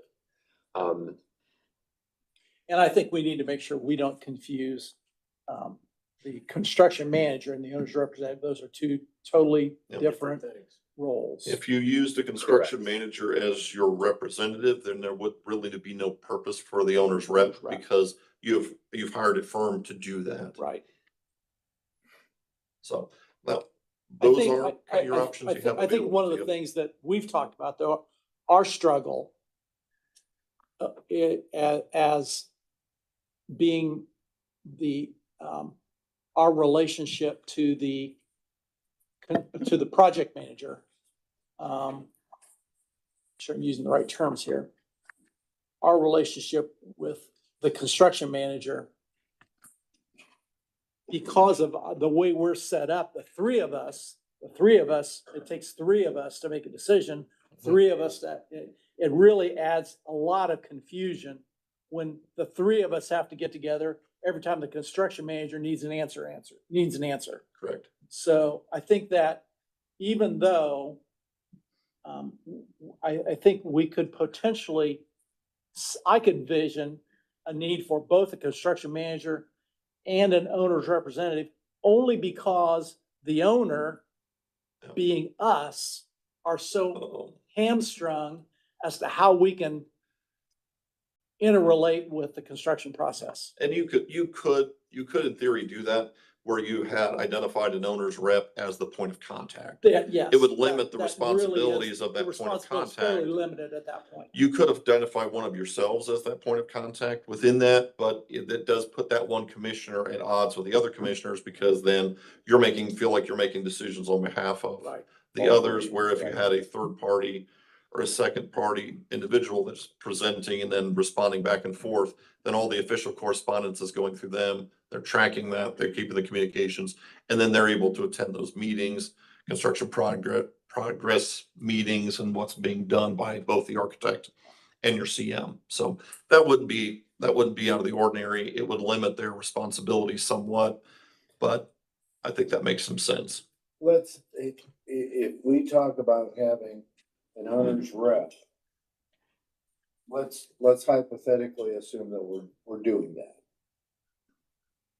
What would be the best construction method with us having an owner's rep in place?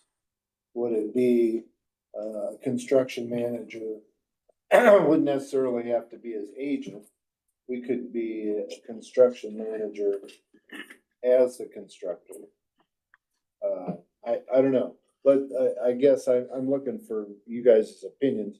If we had an owner's rep that, like Steve said, could be our voice, our go-between voice, what would be the best construction method that being considered, I guess? I don't think that, and Nate can correct me if I'm wrong, I mean, I think that based on what your comments you've already made, I think you kind of have put to the side the bot system. So really, it sounds like, and unless you are wanting to do a traditional design build where you have an owner's rep, and that owner's rep is going and getting subs, and then you're paying claims every week, You're just deciding between construction manager as constructor and construction manager at risk. And I mean, Nate can probably speak more to the cons of both and the pros. You know, with the construction manager at risk, you do get a ceiling that you can go public with. So if your concern is overages and overruns, then I think for the sake of that, you may be paying for a percentage for that guarantee. But I suspect that might be where you would want to land, because there are some risks to the project this size. And it may be worth the money to shift that risk to your construction manager. You're gonna want to have a management team during that selection, the RFQ process. You're gonna have to select a selection committee as far as how you're gonna score them, because they're gonna put their overhead expenses out there. And you're gonna see what their percentages are. You're gonna want to have a CM that is competent both in historic renovation and municipal projects. That's gonna be able to put together a good fee for you. And you will see what their risk, their rates are early on as far as who you want to work with. So- The thing that I think about is the way we presented this to council. Mhm. We presented this to council with some budget construction opinion numbers Yes. that feel pretty firm to me. Yep. I feel like that when we presented and they approved, I feel like those numbers became, in my mind, maximums that we're gonna spend on these two projects. So I know that we could soften that if we needed to, but I felt like we presented those as this is the most we're gonna spend. And I feel like that we will present those to the public also as this is the most we're gonna spend. So I get what Nate's trying to say, that we may wanna use that guaranteed maximum price or Yeah. construction manager Would at we risk not get a concept. guaranteed maximum price with a design bid build or design build? If you're going design build, then you could get an earlier locked in price, but you would lose a lot of control of what you're going to get, because your contractor is going to be designing around your budget. So certain fits, finishes, colors, carpet types, any of those, you're going to lose input on. And I don't know that would be a very good fit with your historic courthouse. I would advise you definitely against that. Those who have done design build in the school sector, it's nice to have a public number that's a hard and fast at the very beginning. But when you actually start moving staff into that facility, that's where you start to pay the piper for what you gave control over.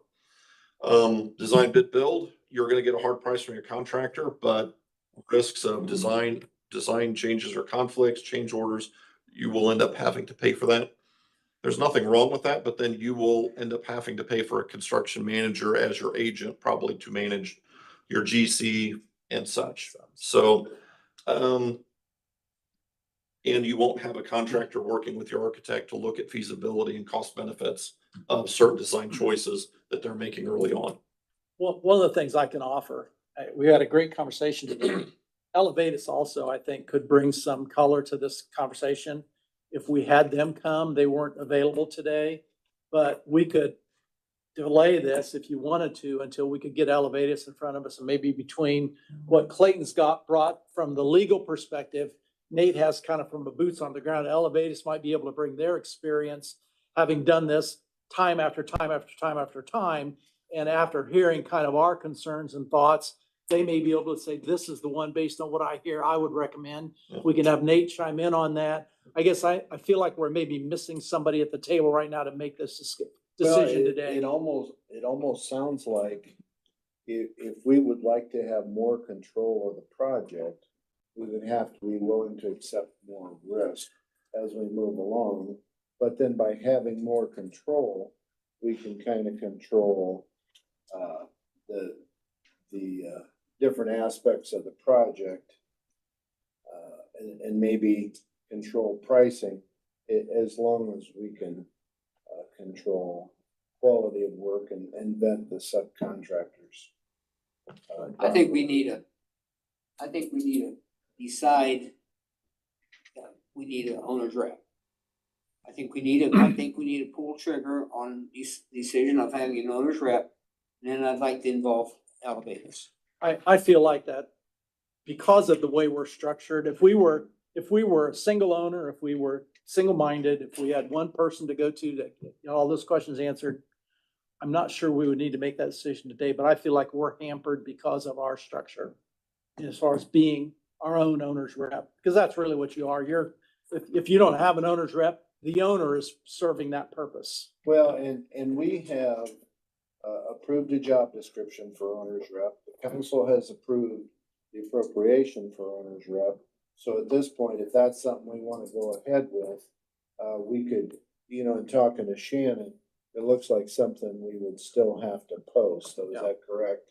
I would recommend it, or- and then keep in mind too that, based on the minutes that I read back from maybe March or April, council agreed to the position and they agreed to fund the position, but they still wanted to see the firm and final contract before it officially went through. So I think that we would need to get that around and get that in front of them before we officially point, somebody to that position. Is what they asked us. at the time. So it sounds to me like you two are in agreement. We need to make a decision on owner's rep today, or we Well, can make a decision. And on I owner's would, rep today. I mean, obviously, my preference, I like having Nate involved, because of all of his qualifications.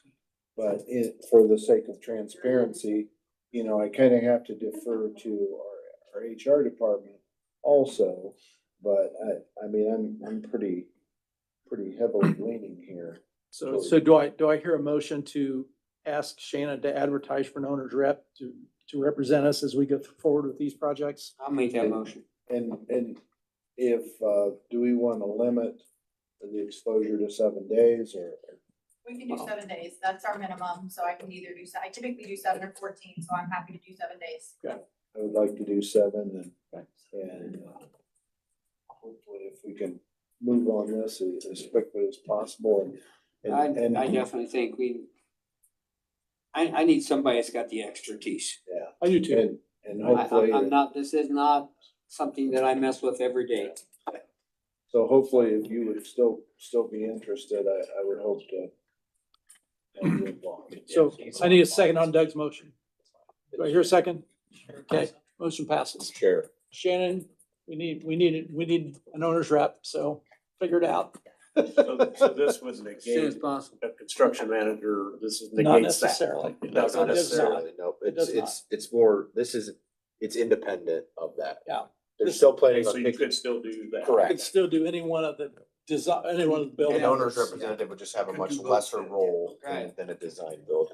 I think it's because of your tripartite arrangement. It Yeah, makes we're sense just- to have an owner's rep. We're And the not role built of the to owner's make rep is gonna efficient vary decisions depending on your delivery method, Yeah, so. well, the owner's rep is gonna influence me a lot as to what method we're gonna use.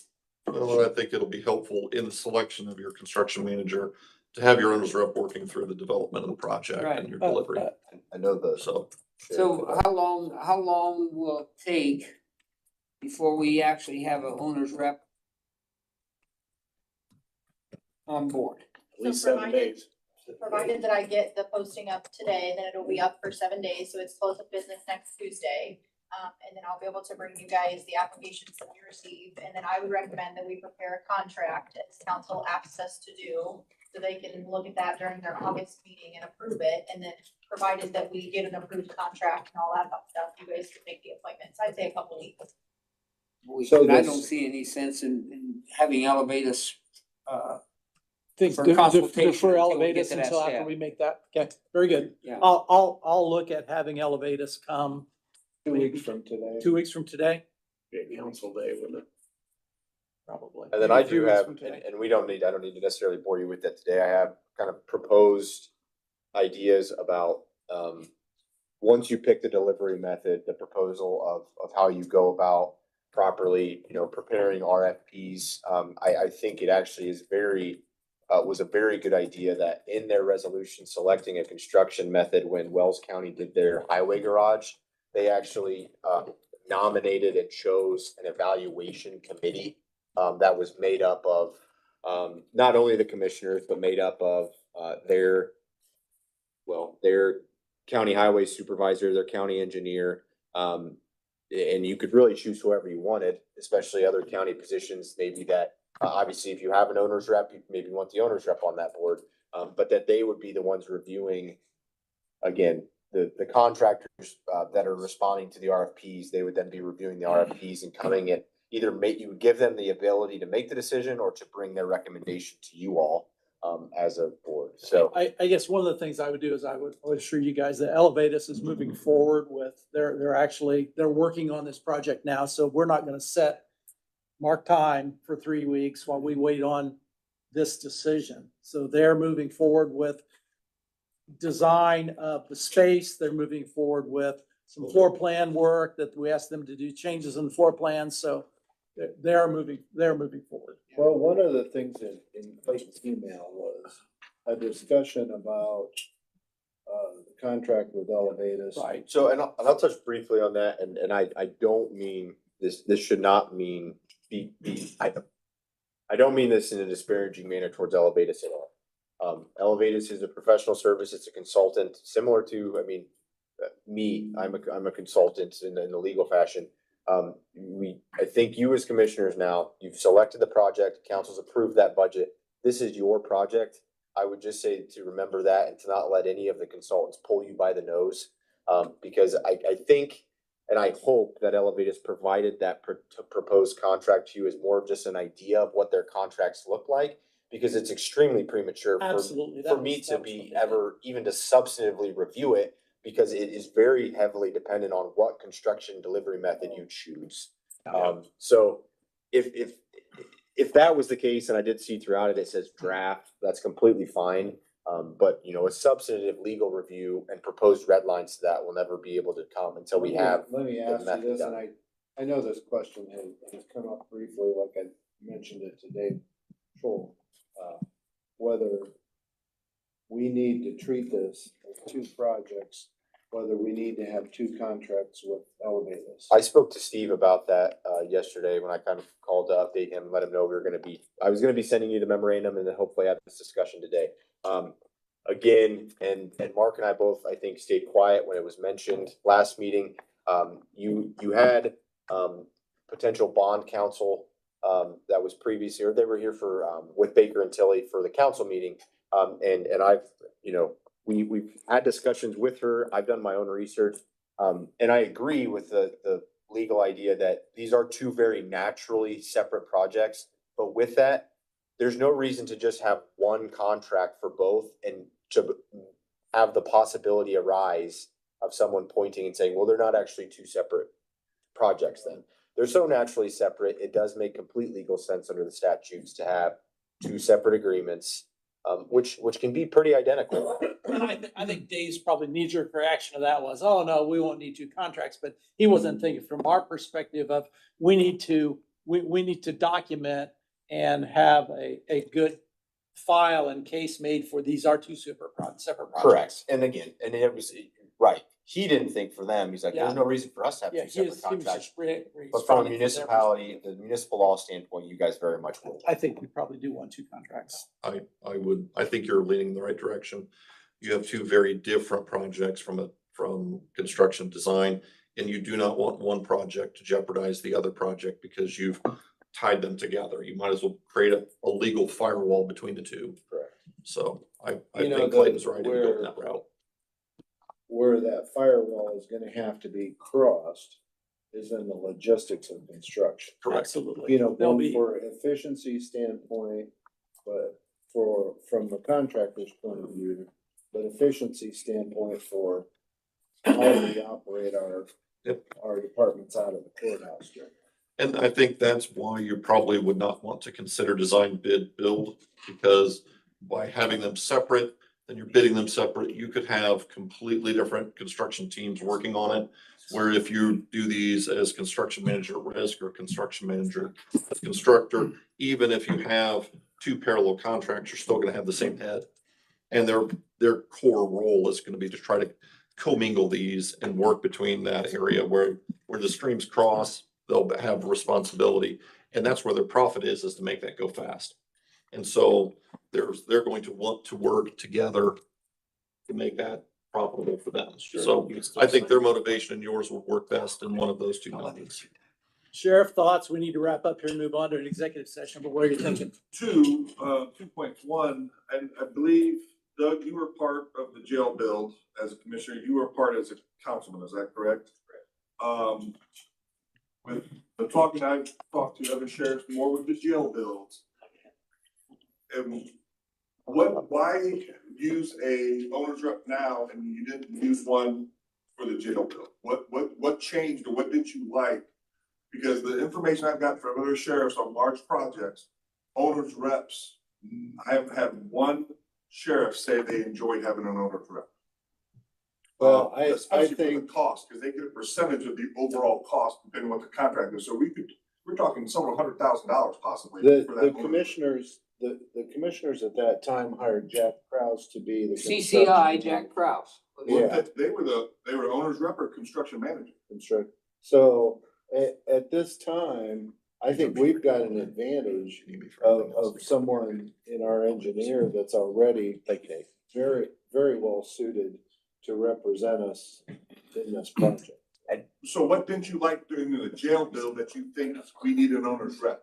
Well, I'm trying to figure out I think there were issues that have come up with the jail build that may or may not have been avoided. For example, having to rewire dispatch because they put the RF and the data cables all in one tray. Having to move all the servers out of there because of the location of where the servers were placed. Having to replace the boilers because the design was faulty. Having to deal with deteriorating cast iron pipes because we didn't use PVC. Having to deal with the roof issues and replace fascia.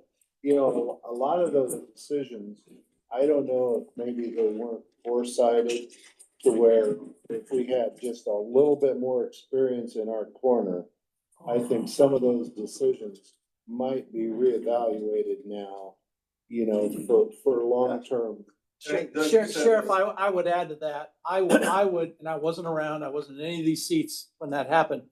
I would propose that the owner's rep on that project was the sheriff. Well, that's a good point. Gotcha. And probably in a jail, typically the owner's rep is the sheriff. We don't have a natural construction. We don't have a natural leader to this construction because it's gonna be occupied by multiple departments and we don't have anybody that really has the that expertise. Well, I think Doug hit it. You guys don't deal with it every day, so you want someone there to Right. give you an I opinion. think when we built the Because jail, honestly, the sheriff should be an owner's rep. We don't know crap about. I understand it, but you know what you expect out of a jail. I think Correct. That's An the advisor, difference. yes, but an owner's rep, no, because again, I don't know anything about it. And- I've learned more about it now in the last 8 years than I have in my lifetime. But I think the jail was kind of unique and we hired Jack Kraus, CCI, to take care of it because he had so much experience on building quote jails. And then we met on a bi-weekly basis in the trailer and covered things. And I agree with Stan that we probably overlooked some of the details and it cost us money. Gotcha. And I think the owner's rep would catch that. And I think not to conflate like the general statutory idea of owner's representative, I don't think that's what the commissioners are envisioning here of. 'Cause I know Sheriff, you mentioned, which a construction manager, their bill will be a percentage. When it comes to an owner's rep, in That's conjunction with ours. everything you're saying, and them talking about posting a job description, I think this was just envisioned as a county position, which will receive a base level of pay for the pendency of the project.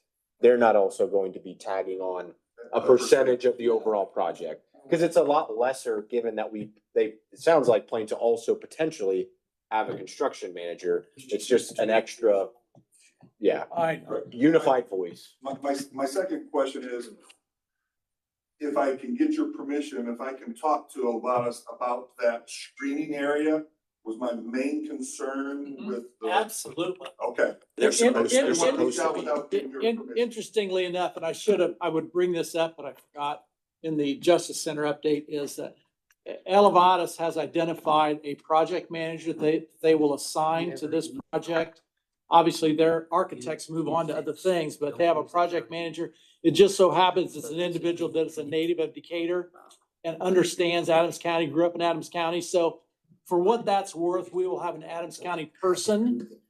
They don't still live in Adams County, but an Adams County born and raised individual that will be our project manager from Olivetus. But would I have your permission to speak with them, not making decisions? but Absolutely. Giving ideas? Please do. Because that was my biggest concern. Please last do. entryway. Please So- do. I think that was the plan with every department, right? It is, it is. And what we don't want to do is forget to include you, forget to include IT, just because you don't have an office in the new building. Obviously, you've got skin in the game. So don't let us leave you out of the discussions. That would be a mistake. Anything else? We're gonna move on here. Anything else needs to come before the commissioners this morning before we move on to our executive session? Shannon? Hey, it's on the clock, let's go. Okay. Dan, you're on Dan's time now, so. If, wait, just email to me the stuff that you emailed before that I didn't do. Right. I will. So one of the things that we talked about several weeks ago is adjusting the health insurance plan to update the eligibility criteria for specific positions. So I finally have the language back from Allied to adjust the SPD, which is the summary plan description for the plan. So the additional, there's no other changes, but the language that we agreed on reads, it includes this definition under the eligibility section includes elected officials who are managing a full-time office, department, or agency of the county and appointed officials as governed by contract or terms of appointment. You're gonna have to restate that. Stan has got to hear that. Sorry about that. No, you're good, Stan. Okay. We can keep going these marathon sessions. We all need a break. We discussed reviewing and updating the health plan, the eligibility section of the health plan a couple weeks ago. So I finally got language back from Allied, and what we agreed on is updated language. So this definition includes elected officials who are managing a full-time office, department, or agency of the county, which that was existing. And then the change is and appointed officials as governed by contract or terms of appointment. And so we feel like Allied, Jody and I feel like that covers everybody that we need it to cover, to make sure that everybody who's eligible stays eligible. Okay. So the bottom line of that language is that as long as we put it in their contract, we can cover them. Correct. Okay. Yep. That's what we needed. Yep, exactly. We can be contractually obligated and able to include that coverage. Yep, I think that's what we're looking for, guys. Yep. So these documents, the SPD is 90 pages long and I have one for each network. So I only printed the first 3 pages where the signature section is. So as long as you guys are okay with that, that's what it will be updated to. And it was effective July 1st, which this is dated that. So I'll just need you guys to sign if you don't mind, approve if you don't mind, sign if you don't mind. Approve the motion to that effect? We do. I move that we approve the Shannon Summary Assistance plan. recommending us sign it. Second. Okay, Thank you. That's all I have. okay. Sign Moving that on. now? Do we sign that now? Put together. Anything else for the commissioners for the good of the cause? Can I go real quick? Sheriff. Just give you a heads up, we're having some major rooftop unit This issues. gets out of whack, I'm gonna blame you, Eric. Rooftop 6, Trust me, it's got to all be together. it needs replaced. In the last, we have spent $39,000 on that unit since its existence. 29 of it has been since I've been in office. So instead of I have a quote here from Hattersley for it, but it's about $56,000. So I have to get 3 other quotes. So I'll work on 2 other quotes. I want to give you a heads up on that. And then on RTU 4, RTU 6 is the kitchen. RTU 4 is bookend holding cells stuff up front. And it has a major sensor that controls the coolant so it doesn't come back into the compressor and ruin the compressor. It needs replaced. It's $8,000. So I think I'll have that in my budget to do it, but I just want to give you a heads up. The units are wearing out already. and we have the huge humidity problem in it. In Hattersley's quote, there's an additional, if we want a dehumidifier involved with that, which is a $12,000 And add. that would be just for the kitchen. Is kitchen where the humidity issue is, or is it throughout the building? It's the whole building. But until we need to replace, and that's RTU 6.